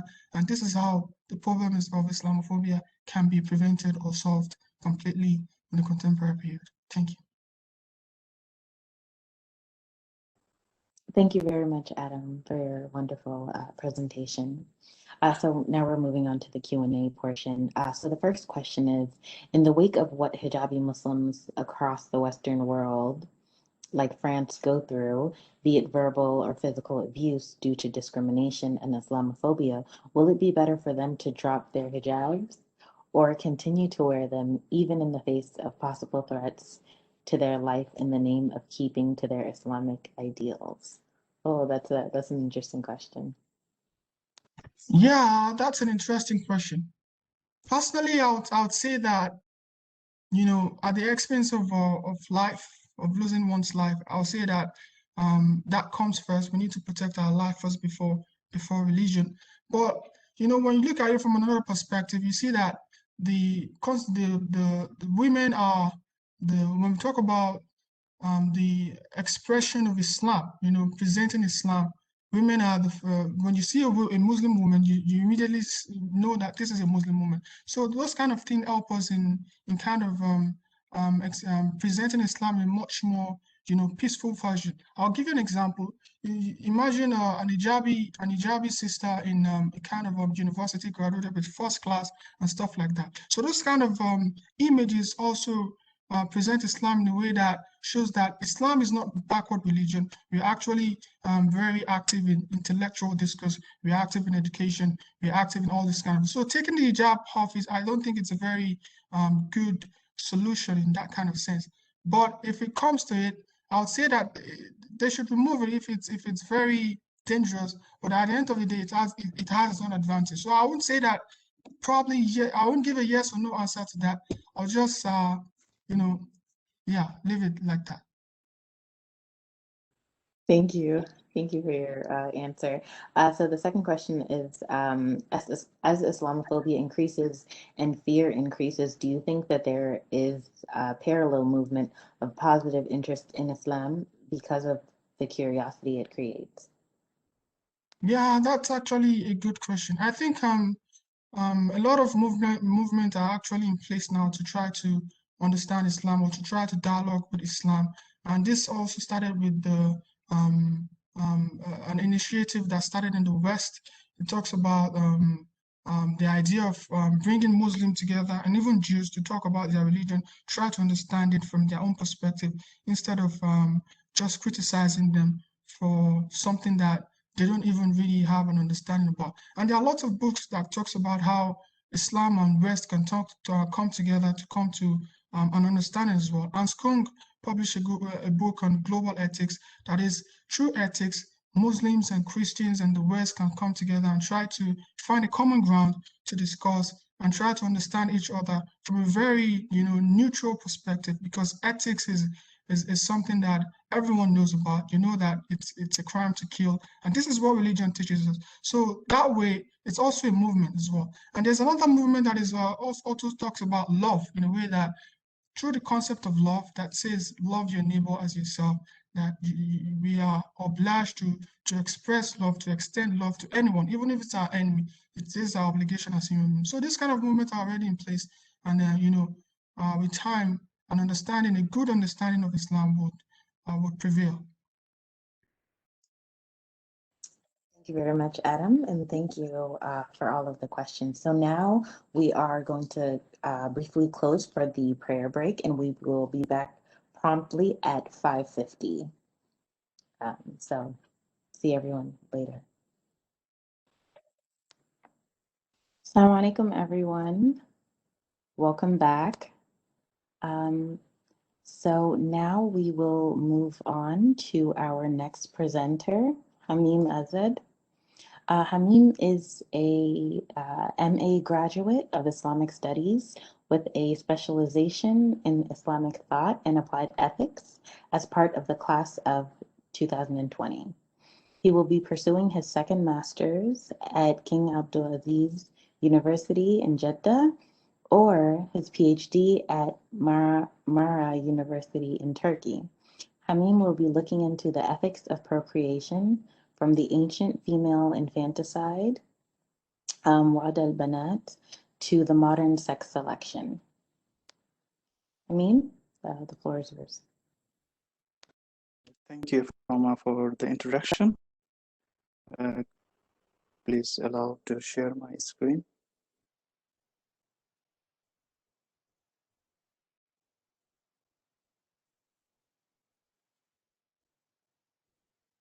Which one is that? Hamim, if you look down, yes.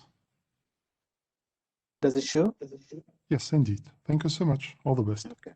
Pleasure. Okay, the topic of my presentation is the ethics of procreation from the ancient female infanticide to the modern sex selection. To begin, we will shortly introduce about the modern biomedically assisted sex selection. The process of sex selection involves techniques such as IVF and PGD. Is a technology helps extract egg from an woman's ovary and then getting it fertilized by sperm transferred back to the woman's uterus. Whereas PGD is the genetic diagnosis of embryos, which increases the chances of having a successful IVF process. So the process of IVF and PGD help the couples to get children that they otherwise would have never had in a natural way. Besides the infertility treatment, the processes of IVF and PGD can also be used for selecting the gender in the embryo stage, where 1 to 3 embryos with a specific gender are chosen to be implanted in the uterus, and others are frozen or destroyed.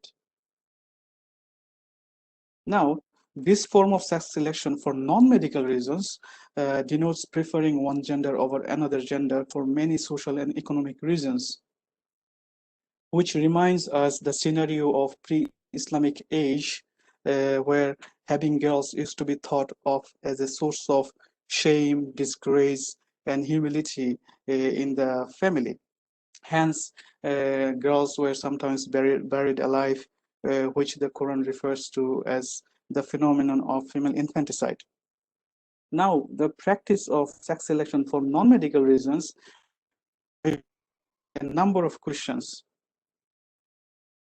raises a number of questions. For instance, does sex selection for practice for non-medical reasons resemble the pre-Islamic notion of female infanticide? If not, would Islam allow the gender selection for non-medical reasons?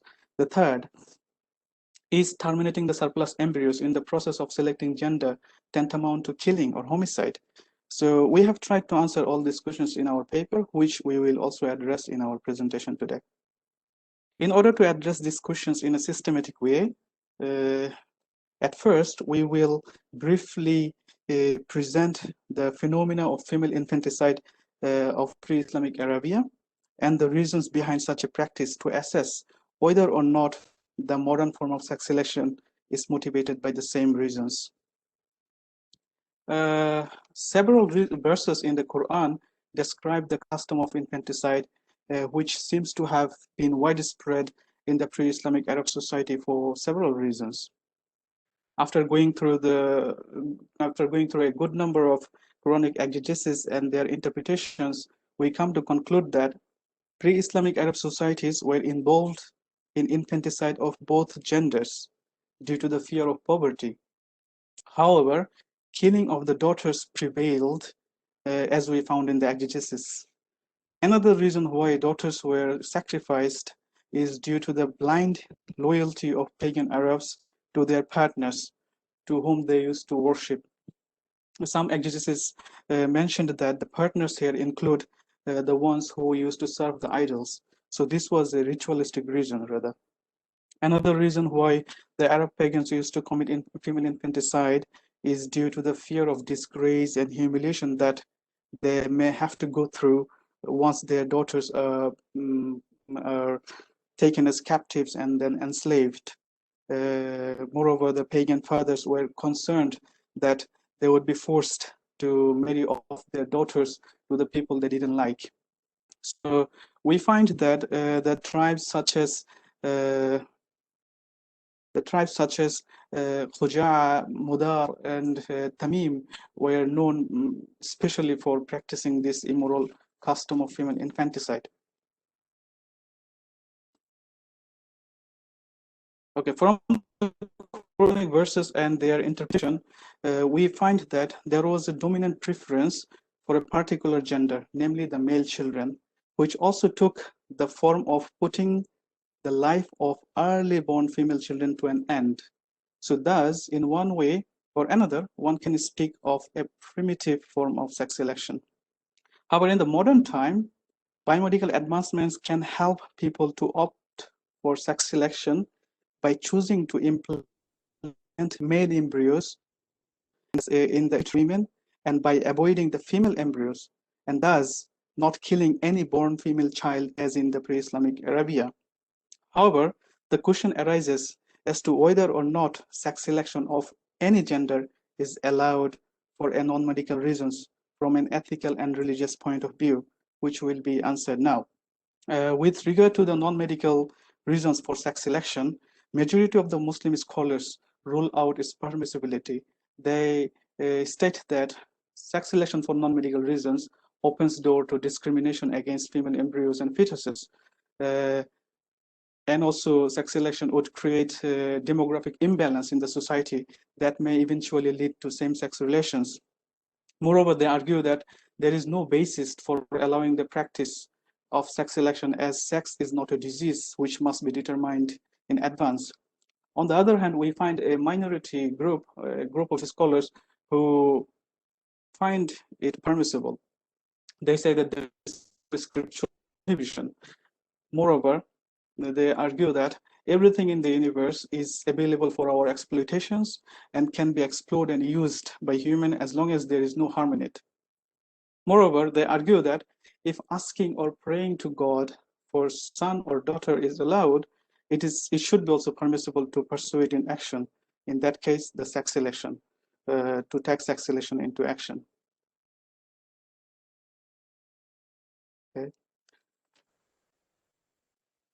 So we also find that some Muslim scholars and physicians who stood by the opinion of the majority, i.e. who ruled out the permissibility, they, however, opined that social reasons can be considered to a certain extent in Islam.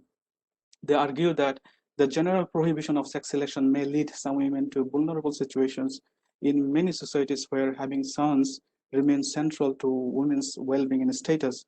Also, family balancing may be considered acceptable for families where several girls have been delivered by the wife and there is no boy, or the vice versa. However, they put two conditions here. They said that there cannot be any prejudice against either sex, and the processes cannot involve any third party. Remarkably, both the opponents and proponents of sex selection focus on either the good or bad consequences of this practice without touching upon the moral status of the embryo. However, Discussing the moral status of embryo is important, as modern sex selection process involves creating more than one embryo, where surplus embryos are ultimately terminated. Whether the destruction of these surplus embryos is an act of killing or not can be better understood by determining the exact beginning of human life. So the scholars also have varied in their opinions on the specific moment of life. For example, we find that all the classical scholars and major contemporary scholars state that soul breathing is the beginning of human life, i.e., life stirs when there is ensoulment process that takes place after 120 days of gestation.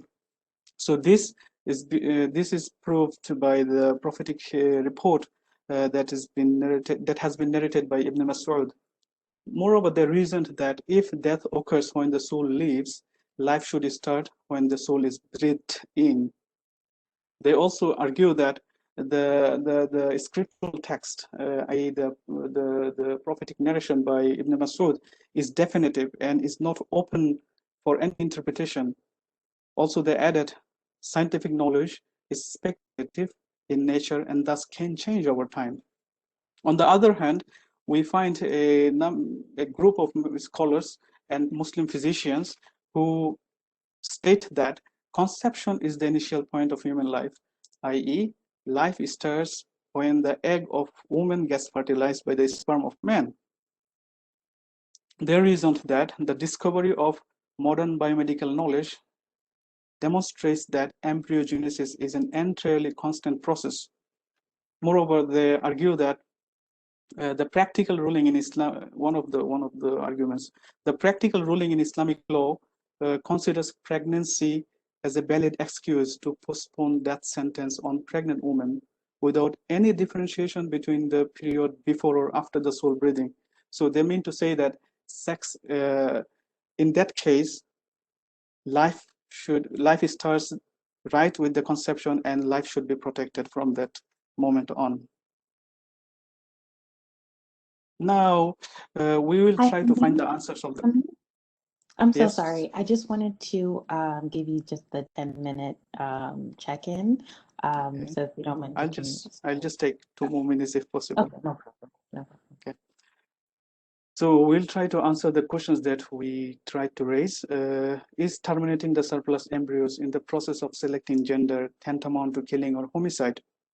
So if we take the opinion of the majority of the scholars who link the beginning of human life to the moment of ensoulment, we find out that the surplus embryos would have no life. Thus, they cannot be deemed killing. Muslim scholars majority of the Muslim scholars only provide sanctity to the implanted embryos. However, if we take the view of the minority position,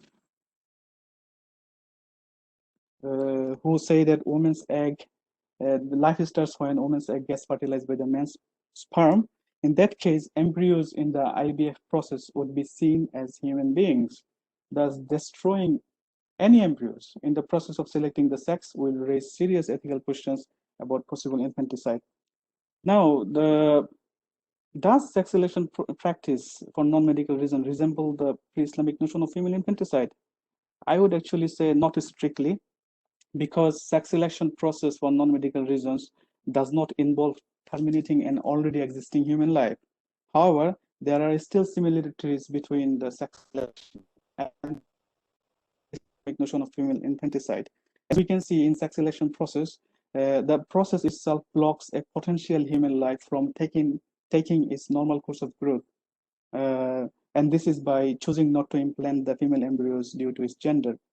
And moreover, the sex selection process and female infanticide imply the same preference for a specific gender for more or less the same reasons of infanticide, like social shame and economic reasons. Now, would Islam allow the gender selection for non-medical reasons? Majority of the scholars are against it, and this is due to the social shame and humiliation and due to the bad consequences of the practice, such as preferring one gender over another, and the fear of widespread misuses of these techniques. Moreover, they added that such practice on the public level can become an attempt to change the universal order of God. Now we come to our conclusion. We would like to advocate banning sex selection for medical reasons in principle. However, because it is an entry to the gender discrimination, and which can be a replica of somehow a modernist form of the Jahili infanticide, as this is because surplus embryos are destroyed in the process of sex selection, which would not happen if a natural pregnancy takes place. However, the general ban can lead to some other negative consequences, such as oppression against women in societies where women would be threatened, humiliated, or sometimes divorced if sons cannot be delivered. Therefore, for the greater benefit of women, the general prohibition should not be strictly and unconditionally upheld.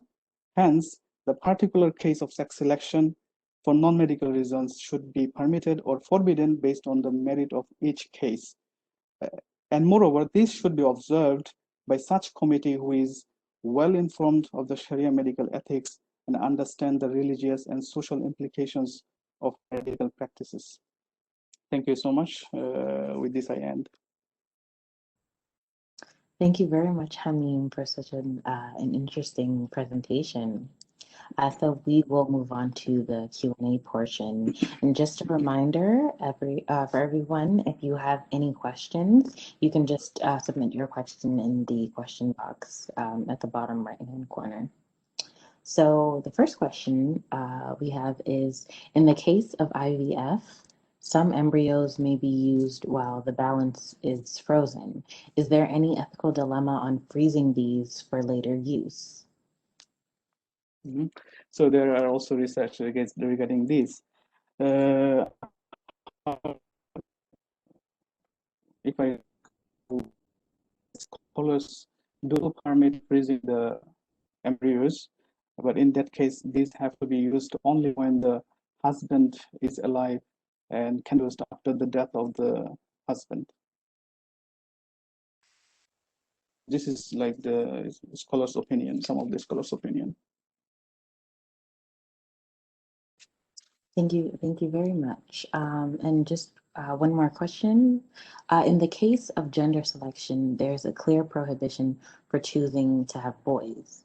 However, in the context of states where high male-female ratio imbalances exist, where men far outnumber women and can possibly lead to other social issues, do you think the same dilemma applies when preferring to choose a girl? Or does the prohibition of gender selection stand no matter what? Yeah, it just stands. It just stands. But as I told, there are some cases, like some scholars would say that if many girls are born in a family where there is no son, probably this is the last delivery. That would be the last pregnancy. In that case, some scholars tend to agree. I mean, tend to permit the sex selection process. But usually the impermissibility stands in principle. Okay. Thank you so much, Hamim. Thank you for your presentation and also answering the questions. So the next presenter Thank you so much. is Yuhan. Is Yuhan Satapo. So Yuhan is an alumnus for the class of 2020 in the master's program in Islamic finance. He is interested in SDGs, volunteerism, and community development. Hailing from Thailand, he has spent many years participating in local and international volunteering opportunities, community services, and academic conferences and competitions. His interest in different disciplines has compelled him to currently work as an advocate for community development for one of the local NGOs in Thailand, promoting social entrepreneurship and peace. Recently, HBKU recognized him with the Student Life Awards for 2 consecutive years, in addition to the international recognition of Beta Gamma Sigma membership since 2017. He will present his paper on whether SDG performance lead to higher financial performance, the case of Dow Jones Islamic Market, World Index, and the heavy industry sector. Yuhan, if you're ready, the floor is yours. Thank you for such a lengthy introduction, but I'm sorry to bother with that information. So It's my honor to share my humble opinion on this particular topic. So I'll share my screen. Can you all see my screen? So great. Basically, my topic for today's discussion will be on my thesis. So the topic goes about like how does the SDG performance lead to higher financial performance in case of Dow Jones Islamic Market World Index, particularly on heavy industry sectors firm. So these are all what we are going to see through my presentation, but don't worry about it. And when it comes to SDGs, I'm sure everyone must be familiar, but allow me to bring up some facts when it comes to environment. If you can see from the first data, we will see that the half of the world population are lacking of fresh water, and 3 billion people lack of access to clean cooking bowls, and over 3 billion people depend on marine and coastal biodiversity.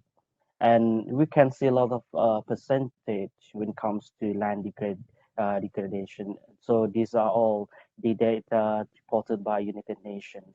So we can see these are what's happening in our world today. And so there will be possibility to cope with this kind of damage through the call of SDGs, so Sustainable Development Goals. So the United Nations introduced this framework covering 17 goals. But however, my research focused on only environmental aspect. So I categorize them into 5 P's, which is people, prosperity, peace, partnership, including as well as the planet. So my focus will be on planet. Out of 17, I focus on planet, and that will include 6 goals pertaining water, energy, life on land, the consumption, as well as the production, life underwater, and then climate change. So out of these 6 is most relevant to my research focus because I focus on the environmental aspect when it comes to measure the SDGs performance. And this is my data or findings so far upon my research. So what we can see is actually these SDGs, Sustainable Development Goals, are actually globally weak, and this is reported by the Department of Economic and Social Affairs of United Nations. And what more is actually, it shows the urgent attention for all of the stakeholders to help the SDGs achieve by 2030.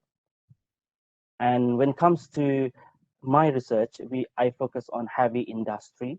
That means private sector, because private sector is actually key stakeholders using the social resources to satisfy or to respond to their needs and as interests. So of course, it's their responsibility to ensure and protect the well-being of our community in return. And particularly to Dow Jones Islamic Market Index, I have found some, but it's a little bit devotion to this Dow Jones Index. That's why I come up with this kind of research. As you can see, I have found so far the studies on CSR, corporate social responsibility, environment, company performance. So these studies shows the relationship, and however, certain areas, certain region of this world shows no relationship between CSR, environment, and company performance. While other aspects of other parts of the world, African and Europe, they found negative relationship when it comes to environment and company performance. And there's also part of this connection And this across the globe shows the positive relationship when it comes to CSR, environment and company. But however, they haven't focused on SDGs because SDGs is actually the newly designed framework. And these are my objectives for the research, to actually analyze the relationship connection between the SDGs environment, represented by RA, which is return on asset, while the second aims actually to see the same connection, but represented by RE, which is return on equity. So in finance, we are familiar with these terms to measure our companies when it comes to financial performance, whether how well the company use the assets or equities to generate profits. And this is actually core concern when it comes to companies' operational output.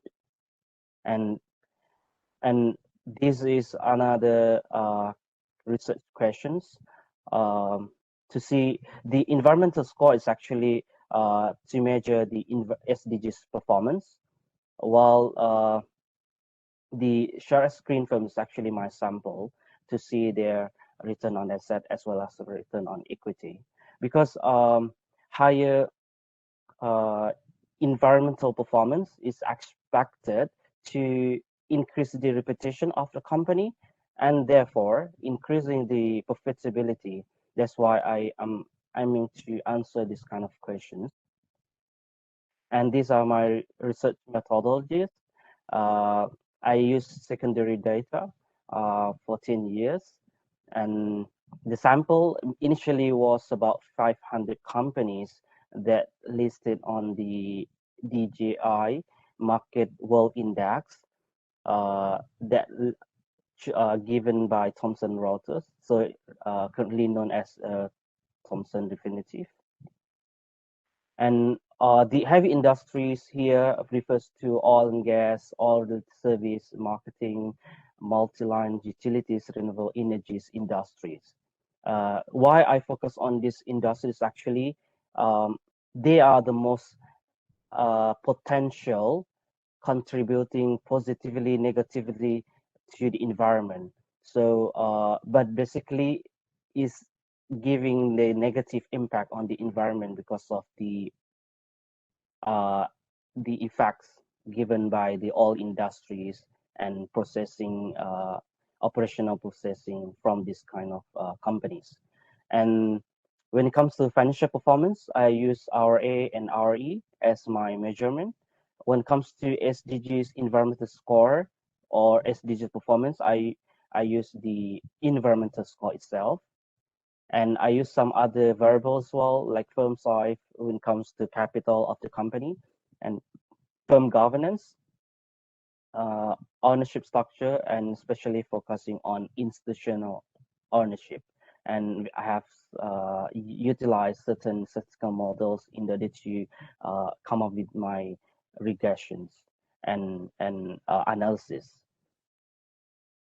So when it comes to environmental score, I use this methodology given by Thomson Reuters.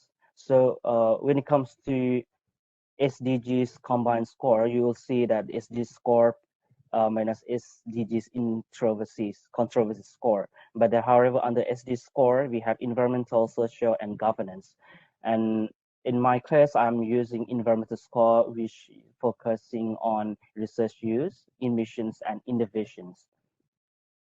And basically, these are my hypotheses that shows the SDG environmental score will lead to higher financial performance of the selected Sharia screen firms represented by RA and RE. And this is my research framework. As you can see, we have the collection and using the regressions, data testing, and what makes this research unique is actually testing the research by eliminating the autocorrelations as well as the heteroscedasticity by different methods in order to make sure that the result coming out from this research is actually valid. And in addition, you also make sure that there's no bias in my research by using the blue, the base linear unbiased, or we call base linear unbiased. So these are actually the tools that to make sure the result is not biased. And this is my result. I'm sorry to bury with the figures, but let me move on to the findings. So if you can see, there's a impact on the SDG environmental score. If let's say if there's change in SDGs environmental score by 1%, that shows almost 18% of the change on ROA. It means the financial performance. The better SDGs score, the better ROA's performance. And also you can see here how much does R squared help indicate or the usefulness of the result or the model.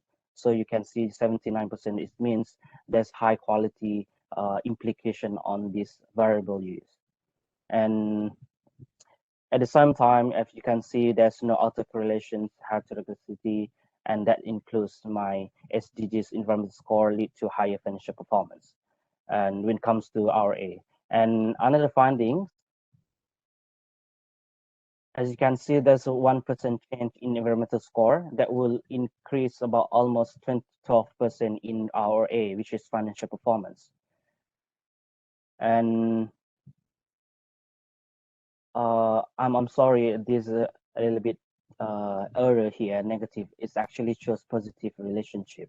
And as you can see, there's no autocorrelations, the problem of heteroscedasticity, and that shows the good environmental score will increase the financial performance by measuring the return on asset. And now I'm concluding my presentation. Sure. I'm so sorry. Sure. Just wanted to give you about a 10-minute check. Sure. I'll need 1 minute to conclude my presentation. That's it. Will that be okay? Yes, sure. Yeah, sure. So out of this presentation, my research found that the SDG environment score or performance has a significantly positive impact on financial performance, and other variable also have a significant impact on the financial performance.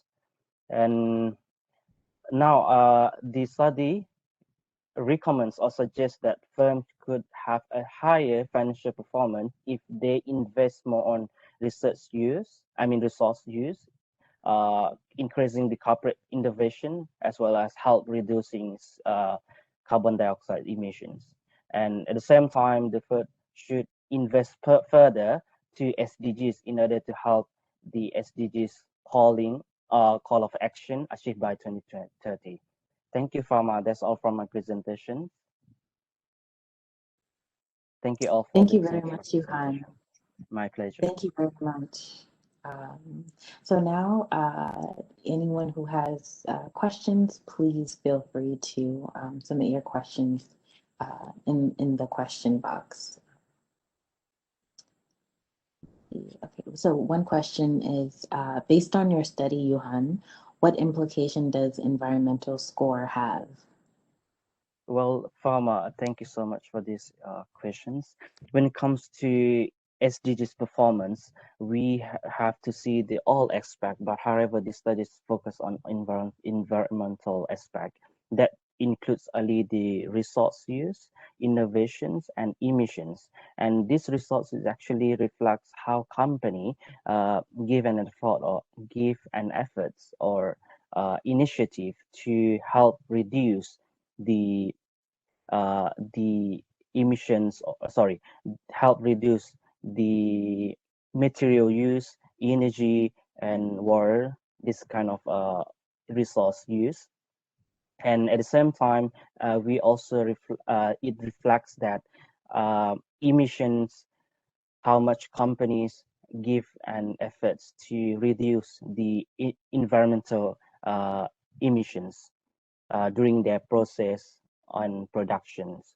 And the last one will be the innovations, how much the company given efforts to help reduce the burdens or environmental burdens on behalf of the customers. So this implies these three aspects when it comes to environmental score. Yeah, Fama. Thank you very much. Just wanted to remind everyone about questions. So if you have any questions, please feel free to submit the questions in the box. We do have another question. So how does your research relate to the empowerment of the SDGs? Great. The finding shows that the higher environmental score leads to higher financial performance. That means the more efforts the company put forward the investment or support in achieving in help protecting the environment, they also increase their values when it comes to financial performance. So they will have high investment environmental in environment, and at the same time they also increase their reputation. That will increase their financial performance. So when it comes to this finding, this shows that the more you help SDGs achieve, the better the values of the company will be. Yeah. So that shows the relationship between the research funding and the SDGs. Thank you very much, Johan. Thank you for answering my questions, and thank you for your presentation. So the next presenter is Mubarak Musa. Mubarak graduated from the master's program in Islamic finance in spring of 2020. His research interests are primarily in the stock market and Islamic capital market products. He will present his paper on margin trading and short selling from a Sharia perspective. So Mubarak, if you're ready, the floor is yours. Thank you very much, Fama. Assalamu alaikum. Sorry, I'm trying to. I don't have permission. How do I share the slides? Okay, yeah. I have permission. Okay. السلام عليكم ورحمة الله. إن الحمد لله نحمده ونستعينه ونستغفره ونعوذ بالله من شرور أنفسنا وسيئات أعمالنا. First of all, thank you, Fama, and I'm really, really happy and excited to be here among you. My paper is entitled Margin Trading and Short Selling from a Sharia Perspective. My name, as it from on the screen, is Mubarak Muhammad Kabir Musa. So the background.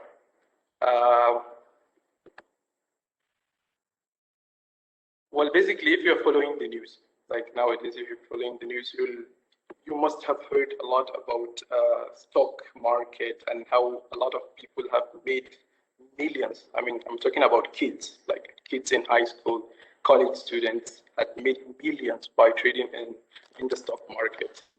So how did that happen? Like what happened? What happened to the stock market that these inexperienced kids were able to make that such of money or that kind of money? So the easy answer will be like there was margin trading and short selling involved. That's the background.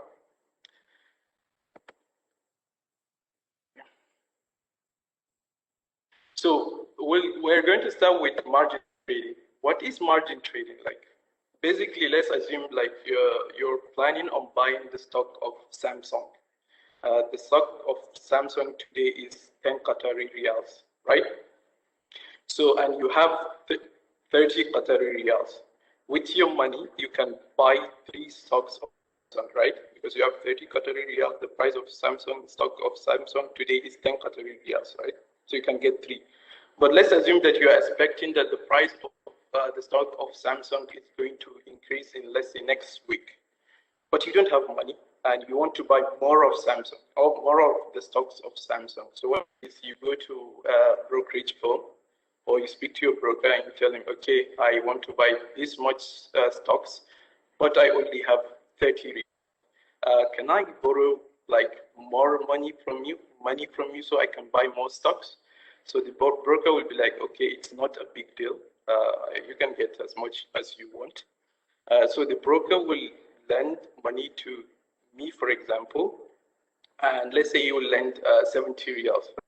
So with the 70 riyals, including my 30 riyals, I will have like 100 riyals, and then I can buy like 10 stocks of Samsung. So basically, in a simple way, that is margin trading. So margin trading is just about borrowing money from a broker to purchase stock.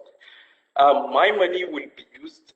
So once you purchase the stock, the broker will keep the stocks with him in an account called a margin account. So the stocks that are being purchased will be kept with the broker as collateral, right? Guarantee that nothing will happen and all that. So once the price of the stock increases, let's say in next week, the price increased from 10 to 15 riyal. So you speak to your broker and tell him, okay, now I want to sell my stocks. So once you sell the stocks, you'll make like 50 riyals. Like at the end of the day, you're going to sell it for 150 riyals. So you'll make 50 additional 50 riyals on top of the money the stock you've purchased. Return your money you had borrowed from the broker and keep the profit with you. So now what are the benefits of margin trading? Margin trading helps increase the liquidity in stock market. Liquidity means like how fast stocks are being bought and sold in the stock market, and it also gives investors a better rate of return, right?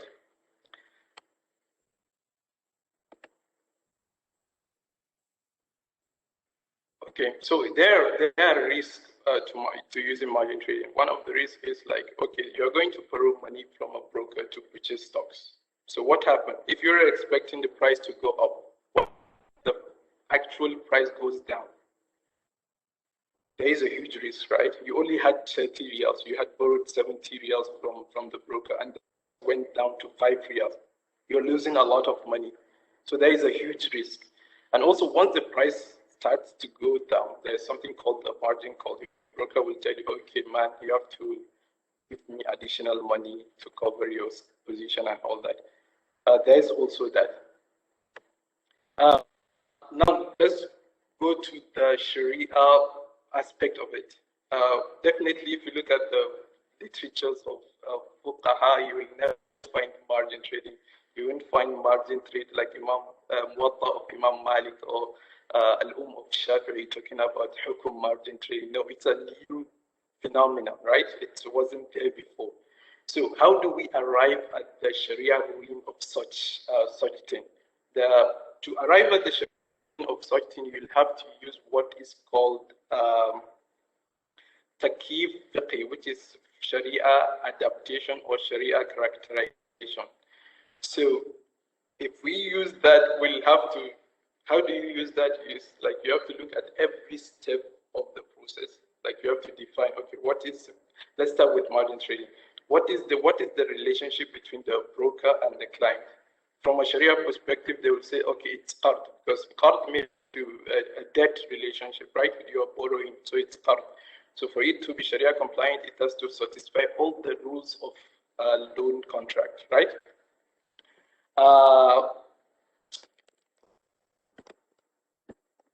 Secondly, there are Sharia issues with using margin trading. First of all, we said the stocks that are borrowed would be, or the stocks that are bought will be kept with as collateral, right? And the broker will definitely benefit from those stocks that are kept with him. How will he benefit from those stocks? We'll see in the next slides. And also, the broker will not be lending money to me, for example, for free, right? He'll be charging interest. Also, there is an issue on, as we all know, that interest is haram from a Sharia perspective. And also there is issue of pledging shares benefiting from the pledged shares. And in general, the margin trading as practiced in conventional markets in US and all the other places, it's impermissible, haram, because first there's interest, second the broker is benefiting from the pledged stocks and other reasons.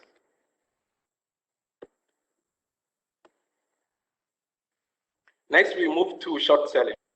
Short selling is a bit complex, right? Normal case, like with margin trading, is like you buy something in anticipation of an increase in the price, right? So you buy something, let's say today 10 reals, and you are expecting the price to go up like in a week to 15 reals. That's what rational people do. But with short selling, let's say you are expecting the price of Samsung stocks, which is 10 reals today. You are expecting the price to go down to 5 reals next week, right? It's 10 reals today, but it might go down to 5 reals next week. But you don't have the stock with you right now. So what do? You go to the broker and you tell him, okay, can I borrow? Here you are borrowing. There you, in margin trading, you're borrowing money, right? Here you go to a broker and you tell him, can I borrow the stocks of, let's say, Samsung? And he will say, okay, no problem. I have this much quantity. How much do you need? 20. Then you will borrow the stocks of Samsung today. And you will take the borrowed stocks and sell them in the market for 10 reals. Now the price today is 10 reals, right? You sell them in the market for 10 reals today. What will happen is, let's assume after a week, the price went down. You go back to the market, went down to 5 reals, go back to the market, purchase the same stocks at 5 reals, then return the same stocks back to the broker. So you will be making the difference between the actual price you sold initially and the price you bought from the market at a later stage. Now, there are a lot of motives for short selling, but we're going to skip them. The Sharia jurisprudential, we've talked about characterization. First, the relationship between the broker and the client, for example, is that of like loan, right? So he's borrowing shares from a broker, right? It's a loan. So now, what are the major issues that might arise from this? First, there is the issue of selling something before you actually own it, which is from a Sharia perspective, is impermissible. And it does happen in margin trading. And also there is something called a substitute payment that it's been practiced in the market.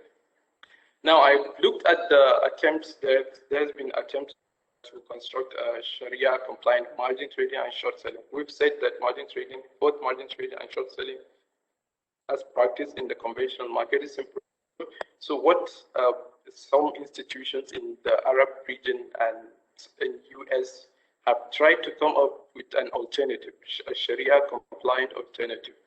So I looked at two alternatives. One is Rams Securities, which is in UAE. The other one is the group security in Qatar, sorry.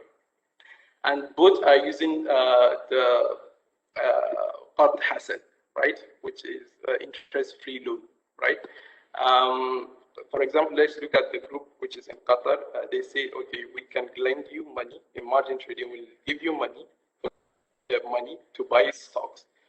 You won't pay anything, but you have like 7 days. If you return the money in 7 days, you don't pay anything. After 7 days, you'll pay interest. You'll pay something. So what's the ruling from a Sharia perspective? We've analyzed that, and we've looked at the ruling of IOP and others, which stated that such condition is impermissible, and therefore the practice of margin trading in the group securities is also impermissible. Rams security, the same thing, but with Rams it was a bit complicated because they were claiming to use interest-free loan. However, they were using clearly interest loan, like loans with interest. It was obvious, which is strange a bit. Next, we have Sharia compliant short selling. We looked at the ward-based structure. There are different structures that had been employed. A ward-based structure, it was used by Amiri Capital, which is in the US. And the second one was Al-Fanar, also in the US and in UAE. One is using ward-based structure. We arrived at a ruling that such structure is impermissible. Salam-based structure, also we said it's impermissible. However, my opinion has changed with regard to Salam-based structure, as now I believe that you can use Salam to purchase shares. Conclusion or recommendation. Sorry to interrupt you. Just wanted to give you, the 10-minute check-in. Yeah, thank you. Conclusion, well, I would say a recommendation, short selling, for example. For short selling, it's impermissible as practiced in the conventional markets. Margin trading as practiced in the conventional markets is also impermissible. The alternatives that have been developed and the ones that I have analyzed are also not really permissible. Can we develop a Sharia compliant margin trading and short selling? Yes, we can. It's easy, but there is no incentive to do that. And finally, I will advise everyone, like students and all that. I know a lot of people are thinking of using margin trading or short selling nowadays. I will advise people to avoid and to refrain from using such facilities because they are extremely dangerous and risky. Thank you very much. Thank you very much, Mubarak, for your presentation. So if anyone has questions, please feel free to submit your questions in the question box. So we have one question. You have highlighted several Sharia concerns with trading stocks using margin trading. However, I would like to know whether that also applies to FX and Bitcoin, or is there a different dynamic? Thank you very much for this question. Well, yeah, it also applies to foreign exchange and to Bitcoin. But the difference is, I think with foreign exchange, you have to comply with additional ruling with regards to trading currencies. With Bitcoin, there are several Sharia concerns, whether Bitcoin itself is Sharia permissible or not. But it also applies. Thank you. Thank you. Thank you very much. And we have one more question. In your analysis, you found products that are supposed to be Sharia compliant, but it was not in compliance. Are there national or regional bodies that regulate the compliance of such products? Yeah, there was several conferences on margin trading and short selling. They tried to analyze the Sharia rulings of these instruments. However, it's difficult to get the actual ruling of these scholars, like the proceeding of these conferences, because, as I said, huge companies in the US and in Qatar and all that are practicing margin trading and short selling. So they won't like to say something negative, which will definitely affect the practices of these institutions.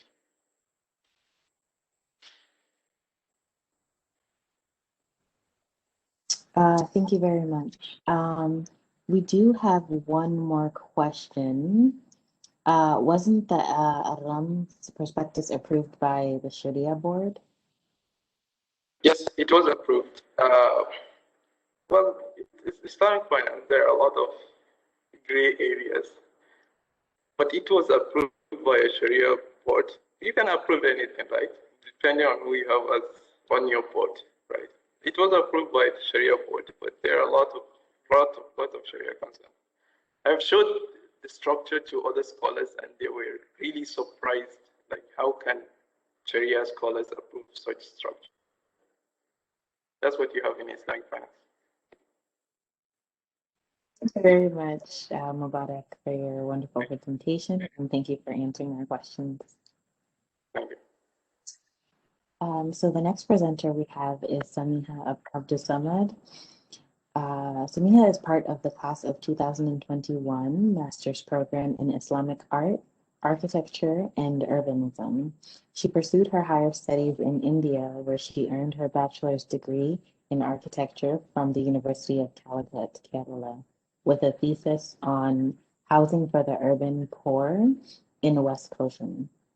She has been engaged in many social works and volunteering works in Qatar and in India, such as being a member of the Women Grid for the Sowing Hope Project, an initiative by Irvi Foundation developed exclusively for the well-being of people in the slums of Kerala and concentrating on the empowerment of womankind.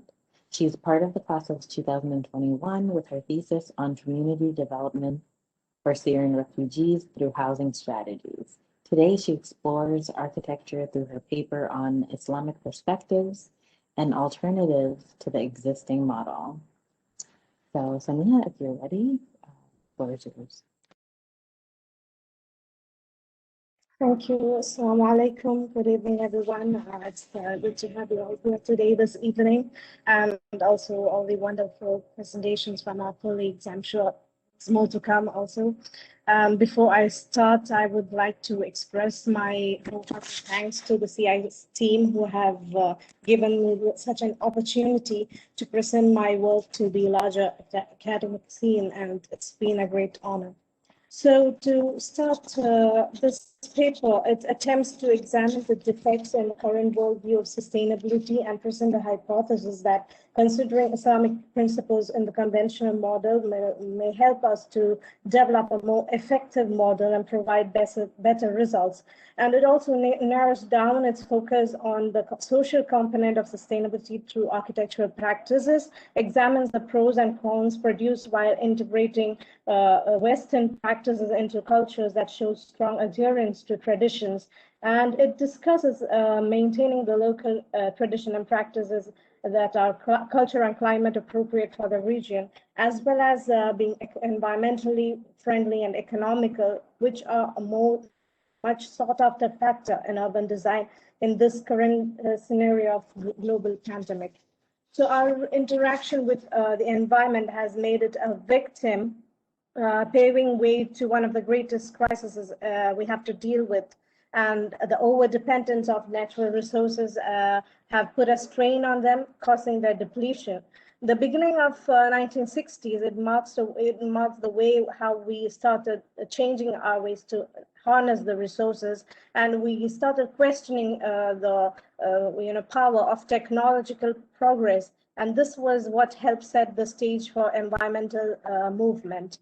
In architecture, historically, it has been evolving based on the social and climatic conditions of various regions and cultures with different approaches taken. But globalization brought an internationalization of architecture through modernism, and this led to the eradication of cultural identity. So although the movement of globalization unified and the architectural language, it brought out senses of pollution, land degradation, and exhaustion of natural resources. So there emerged the need to mitigate the negative effects of this aggressive pursuit of nature.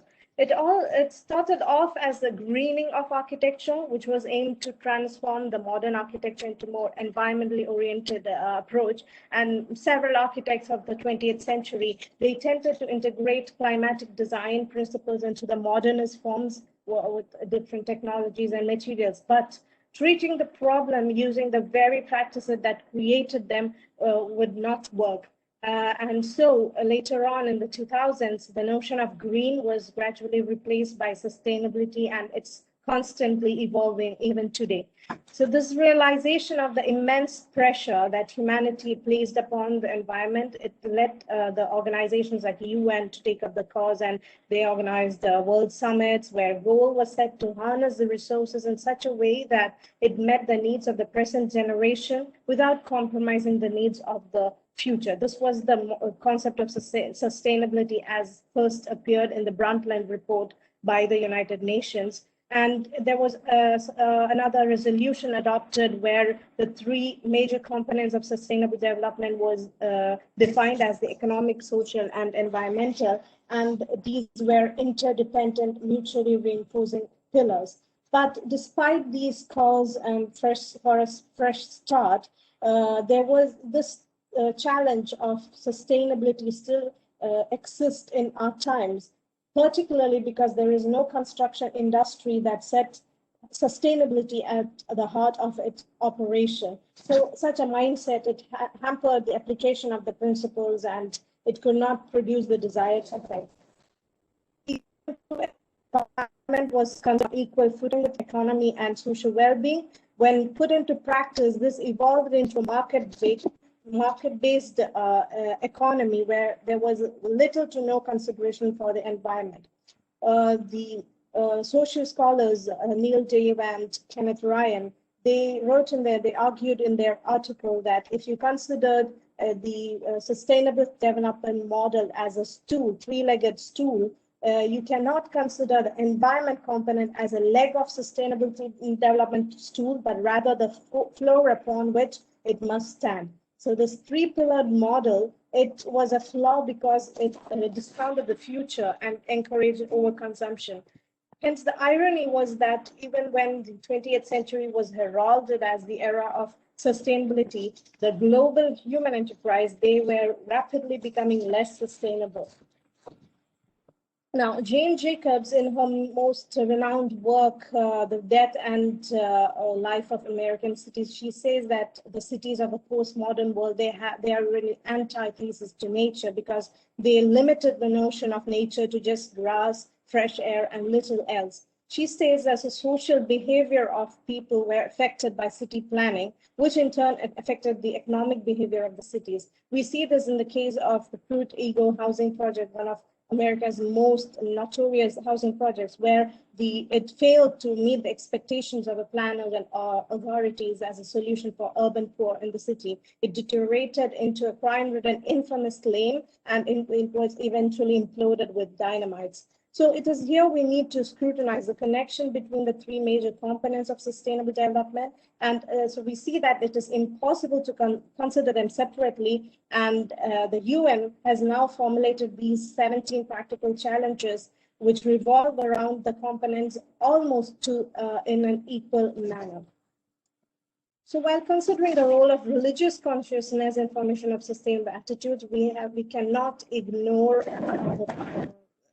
the vantage point of Islam, and it deserves as much attention as any, because the concept of sustainability, it's not new to Islam. It existed for centuries in Holy Quran and Hadith, and they both provide a framework for mankind on how to interact with their surrounding, that is the environment, and also it encourages to maintain a balance in the universe that was designed by God. So this shows that the concept of sustainable development, it took root in the 7th century Islamic ideology itself, but it did not get translated into the modern context until this 20th century. Here you can see the definition for sustainable development in Islam provided by Dr. Iyad Muhammad, who is the head of the United Nations Environment Program. So many intellectuals, they have now formulated basic principles with regards to sustainability in Islam. The first platform that identified these principles were the Knowledge and Value Seminar in Stockholm in the 1980s. So how they formed these ideas, the foundational idea for the principles were the two overarching concepts, that is the one is the doctrine of unity of God, the Tawheed, which dictates the acceptance of God as the only source of all values, which means that the one who follows it, it will inculcate a psychological and behavioral attitude, and whatever he does, thinks or feels will be motivated by this quest for unity. And the second one was man as a representative of God, the Khalifa, because the very basis of human existence was to infuse the natural world with the transcendental, the revealed ethics, and this role in case he fails to abide by it, it will bring in about calamities and destruction, fasad for man himself, as indicated in the Qur'anic verses. So from these two principles, we derive the other principles of sustainability in Islam, which is the concept of Earth's custodianship of Earth's assets, that is amana, where the problems we face today with the environment are due to absence of this custodianship, because man is not held accountable for his actions. Then it's the intrinsic state of purity, where it is essential to use elements of the environment in their natural state without corruption and in full harmony with nature, people, and built environment. When we construct the practices of today, they are heavily dependent on the fossil fuel energy, and these have a negative impact on health. And also the lack of natural ventilation, lighting, etc., have also led to ecological degradation. Another principle is the pre-existing order of the universe, that is the balance, the mizan, which is put forth as a divine law, that is, do not commit excess in the Quran. So any deviation from this command will be abstaining to, will be extravagance, that is itraf, and it will disrupt the harmonious relation of man with nature and result in unspeakable ecological crisis. Then the path of moderation, that is wasat. We have to utilize the resources and considerately and moderately benefiting from it, but at the same time, we have to pass it on to the next generation in excellent condition. So this neutral approach of wasat, it actually symbolizes the amana and the need to be implemented by the Khalifa. Then comes the economic and social justice, that is adl, where all of the nature's resources, they are a joint property of the mankind, and we have to take precautions to safeguard the interests and rights of others. And this deliverance of justice is not just limited to humans alone, but it should also encompass every living creature and natural resources. And abusing any of this, it will be considered a sin. And finally, it is the perfection in actions, that is ihsan. Developments shall not be meaningless and without necessity, because it will contribute to over-intelligence and wastage of resources. And the Holy Quran encourages man to do good as God has done good to you. So we can observe the examples since the time of Prophet Muhammad, who has implemented these principles with manifesting the role of the Khalifa. And the overarching, again, the prophetic declaration was that there shall be no harm and no infliction of damage. And you can say that he was the one who pioneered implementation of conservation, of sustainable development and resource management. And if you look at the first forms of Islamic architecture in Medina, they were simple structures of palm leaves or bricks or whatever was available to them. And also they followed the principles of form follows function, which was a very recent principle, but it was done at that time too. And it was only that when anything was absolutely necessary, it was expanded or constructed. And Prophet also believed that not only humans, but animals, forests, watercourses, all have their rights, all have, this comes under adl. And he reserved specific zones called Himand, Haram, which were wildlife and natural resources, as they were demarcated as a public property and common lands managed by the public authority for conserving the natural resources. So this became a symbol of social equity, rigorous justice, and an instrument of environmental conservation. Now, coming to the modern context, there are many examples, but the most effective one in terms of analyzing these principles will be that of the renowned Egyptian architect Hassan Fathi, whose philosophical approach, it pioneered the use of appropriate technology in the Arab Islamic world. And he, being a contemporary of the modern movement, he was not disillusioned by it, and he felt that missing the social and climate-oriented architecture and planning in the context. So he believed that the architect puts a building in two environments. One is the God-made, and that is the landscape and the flora and the fauna and the climate. And the other one is the man-made, the urban, and the design should be such that it achieved harmony between the house or the structure and its surroundings and complement the earth with its colors and forms, etc. He manifested this views through the usage of local materials and incorporated elements responsive to the climate, like courtyard, the car, the mashrabiya, the takhtabush, etc. And he held the view that architecture should be indigenous to the region and its people, and also as its own specific material, because each region and people have their own specific material, climate, and culture. So it was his planning was a method of balancing the needs of Islamic social system, and it provided clear separation of private life and also reflected the traditional role of men and women. So we see that human resources are a valuable asset of sustainable development, but today the rapid growing population has put a pressure on the natural and economic resources such that there is an imbalance in both. When you relate the available resources and the population growth, it turns out to be insufficient. And it implies that the social development should meet the basic necessity of all and provide equal opportunity to all sections of the society. So traditional towns of Muslim nations, we see that they were formed based on the Islamic Sharia, and it followed the values of Islamic societies, like the importance of family, privacy for family life, encourage healthy lifestyle, etc. So you can see in this tree of years. So sorry, I'm so sorry. So we've reached like more than the 10-minute mark.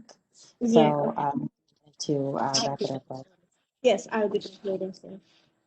So you can see how it had this high like density, but you can see the climatic advantage was taken into account, and also there was a irregular shape in the urban fabric, which denoted originality. But in the post-colonial world, like you see on the right side, we followed, the Islamic world followed the Western models, and this created an irregular grid pattern and also lack of appropriate orientation. And so they had,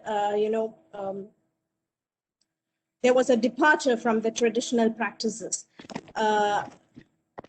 So today, the concentration of economic activities in the cities, they have raised a concern of, the housing quality, and it has been affecting the people, especially because of their disconnection with nature. And people, they have been, they yearn for a connection with nature.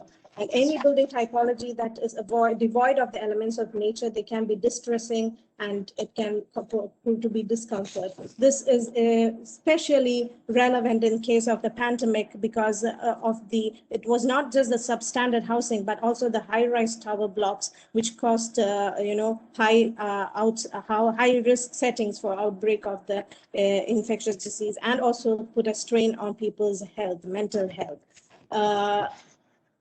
So to conclude, I would, yes, also another way is to maintain the historic parts of the cities so that they can be promoted as tourist hotspots, and also at the same time uphold the identity and integrity of local architecture. So to conclude, we can say that we shouldn't understand that modern technology is outside the framework of Islamic principles, but it is in fact, it coincides with that which is put forward by those goals that are put forward by the conventional model of sustainability. And if we have to consider these in a global context, there should be dialogues between both the sections of the Islamic model and the models of sustainability of the conventional world, and they should develop a connection and in order to establish more efficient approaches. So this is encouraging from secular studies, even because they indicate that religion significantly relates to performance of sustainable behaviors and maximizes the effectiveness of encouraging sustainable behaviors. So this is what was an overview of my paper. I hope you all have enjoyed it. Thank you very much. Thank you very much, Samiha. Thank you. That was a wonderful presentation. I just wanted to encourage people to submit their questions to the question box. So the first question is, in your paper, why did you choose a controversial architect as Hassan Fathy as an example? Okay, so I wouldn't say that the failure of any project would have been the fault of the architect himself, because it also involves the social component. And in case of Hassan Fathy, the failure of some of his projects was a result of political, inefficiency and bureaucracy, etc. Also from incorporation of the people themselves. So when I mentioned the Pruitt Ego in America too, it was designed by a very renowned architect, Yamasaki, who designed the World Trade Center too. His intention was very good, but unfortunately it did not work out. So many factors play into the success of a project. Thank you very much. Thank you very much. I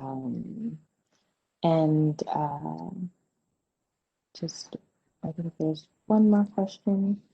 How would you suggest the identified principles of sustainability in Islam are put into practice? Yes, so as I mentioned, we cannot necessarily just avoid these values, stating they are impractical or it only exist in theory, but you have to connect between the two. So I think like key players like the faith-based organization in the UN SDGs right now, they can use these principles as a framework to plan their operations, and in that way this can be put into practice on a global context. Thank you very much, Samiha. And if there aren't any more questions, we will move on to our next presenter. Our next presenter is Natalia Bukova, and she is from the class of 2021 in the master's program in Islam and Global Affairs. Her interests lie in researching the implementation of legal policies in women empowerment in the Middle East, in Middle Eastern countries, social inclusion of minorities, and the social aspect of the use of artificial intelligence, including ethics and religion in smart technologies. So if you're ready, Natalia, over to you. Assalamu alaikum. Good evening, everyone. Could you please give me an access so I can show my presentation? Yeah, thank you very much. Just 1 second.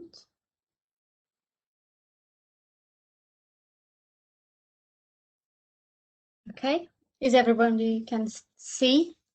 I believe everyone can see. Yes, okay, wonderful. Okay, so today I'm going to give you a very short and brief information about a study that I've concluded during my master studies at Hamad bin Khalifa University. And of course, the study is about the labor rights of national women in the Gulf Cooperation Council's member states, Kuwait, Saudi Arabia, Oman, Qatar, and United Arab Emirates. Well, the study has two, as I said, I am going to be very brief. The study includes two parts: general required parts, which is the introduction, methodology, conclusion, and results and analysis. And I have looked at three specific topics, which are the legal framework of the women labor rights, nationals only, and employment status and education, and gender perceptions in wage range. So I'm going to give you some data, and this data has been accumulated in terms of women involvement in labor, and this data has been accumulated between 1981, since the establishment of the council, and until 2019, and involves female participation, age range between 18 and 60 years old. And as we all like numbers, so I'm going to give some numbers. According to national employment trends in the Council countries, the participation of female nationals in the workforce is really widest, starting from the highest number of 45% of women involved in labor in Kuwait, followed by United Arab Emirates, 44%.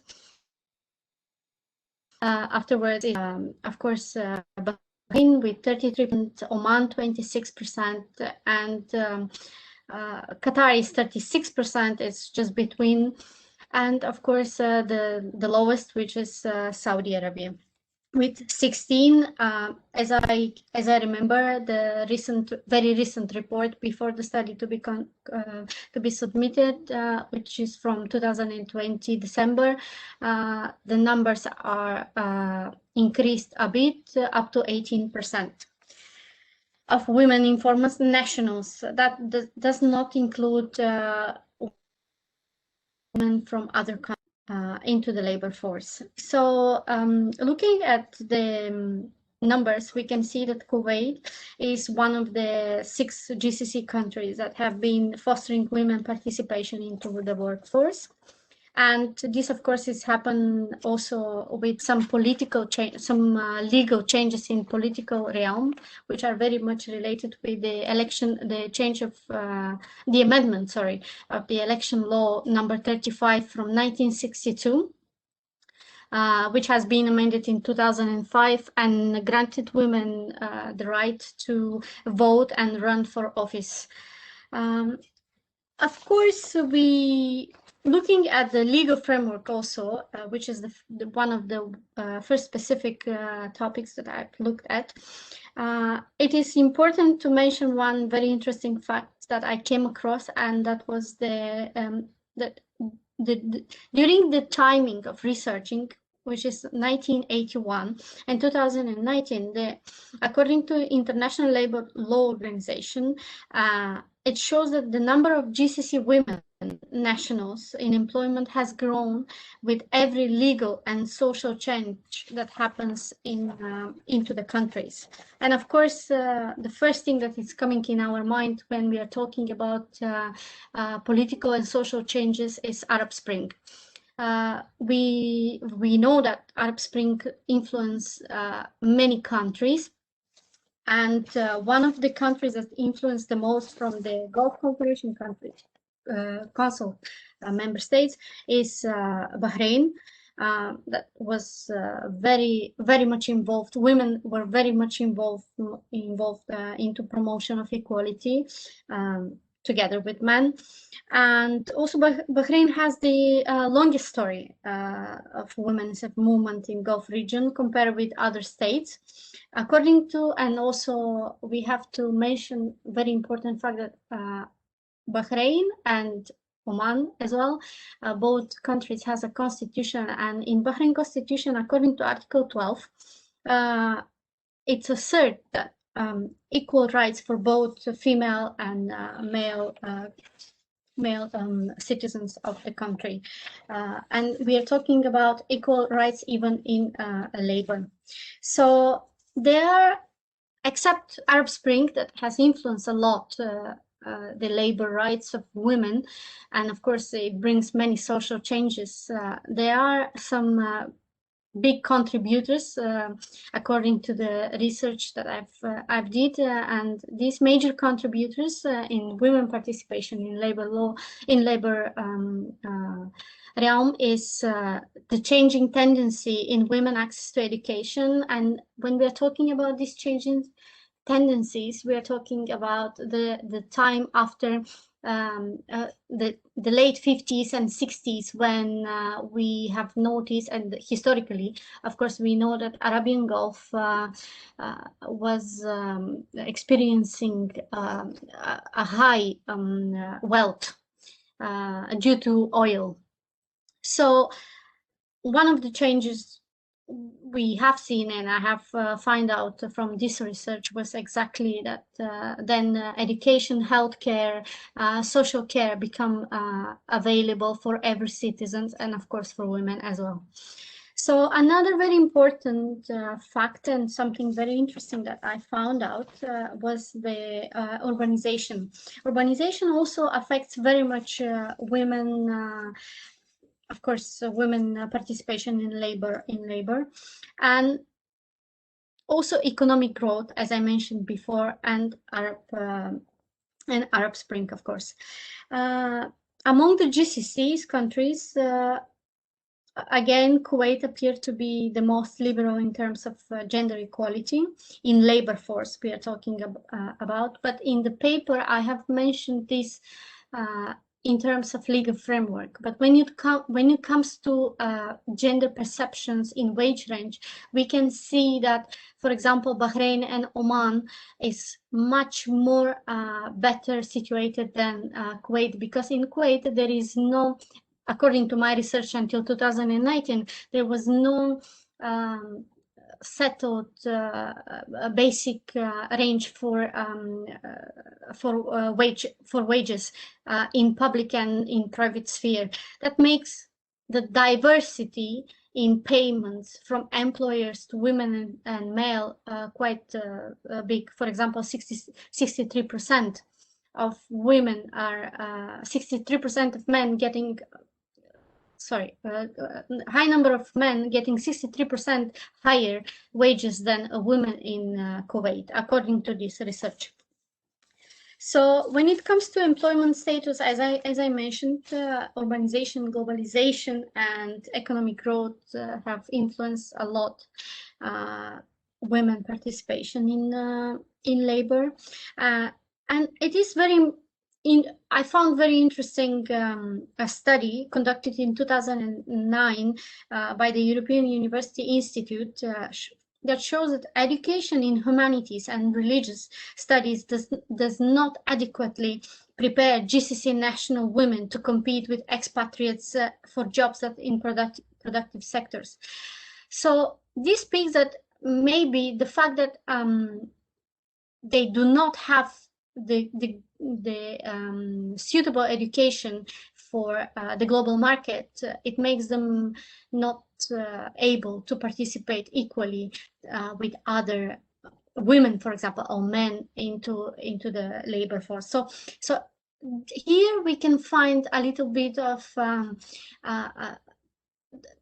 these, that there is no legal constraints, but rather than social and political constraints that are related with involvement of women into labor force.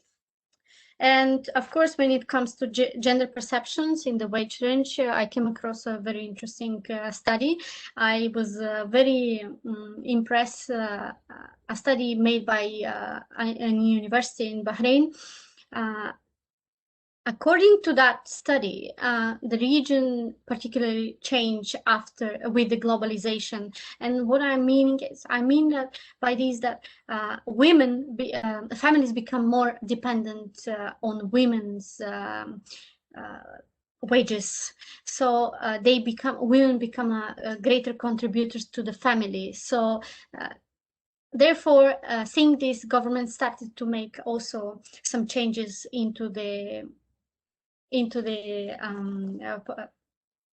policies as well. And I would like also to say, in conclusion, that socially and culturally, Gulf region is changing rapidly, and we will see in the next few decades how more women are undertaking higher position. They become more into the political realm and become more competitive together along with the men. And thank you very much for the time. Thank you very much, Natalia, for that amazing presentation. Thank you. So now we're going to open up the Q&A portion. So if anyone has any questions, please feel free to submit your questions in the question box. So we do have one question. So studies show that female participation in education, and most especially higher education, is far outpacing that of men. So do you think this will lead to visible changes in women's participation in the workforce and change the challenges being faced today? Absolutely. Well, I did not present some statistics, but in the paper you will find quite a lot of statistics in terms of how basically education is starting to change rapidly employment situation, employment picture. So more women are undertaking higher position, like they're becoming. I'm talking about the GCC countries. More women are becoming visible in politics or in legal sphere, which it wasn't very often seen in the past. I see. Thank you so much. Thank you very much.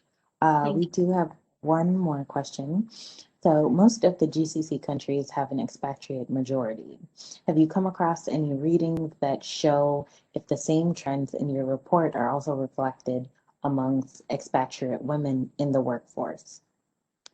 Okay, so unfortunately, my concentration was only in women nationals, so I was not able to look at the expatriates. But if the person is interested into this information, I have a few colleagues from humanities.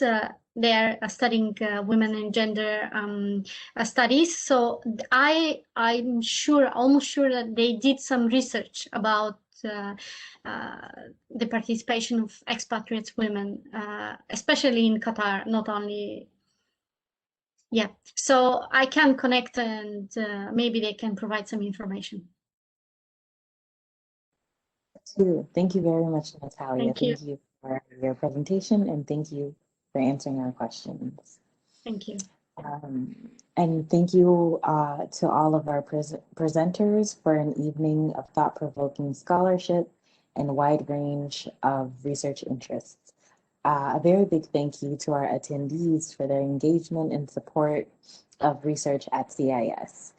So we recommend you take a look at the past issue of Astrolabe, a CIS Student Research Journal online, and keep an eye out for the next issue with our current presenters' work in the fall of 2021. Have a great evening and thank you. Assalamu alaikum.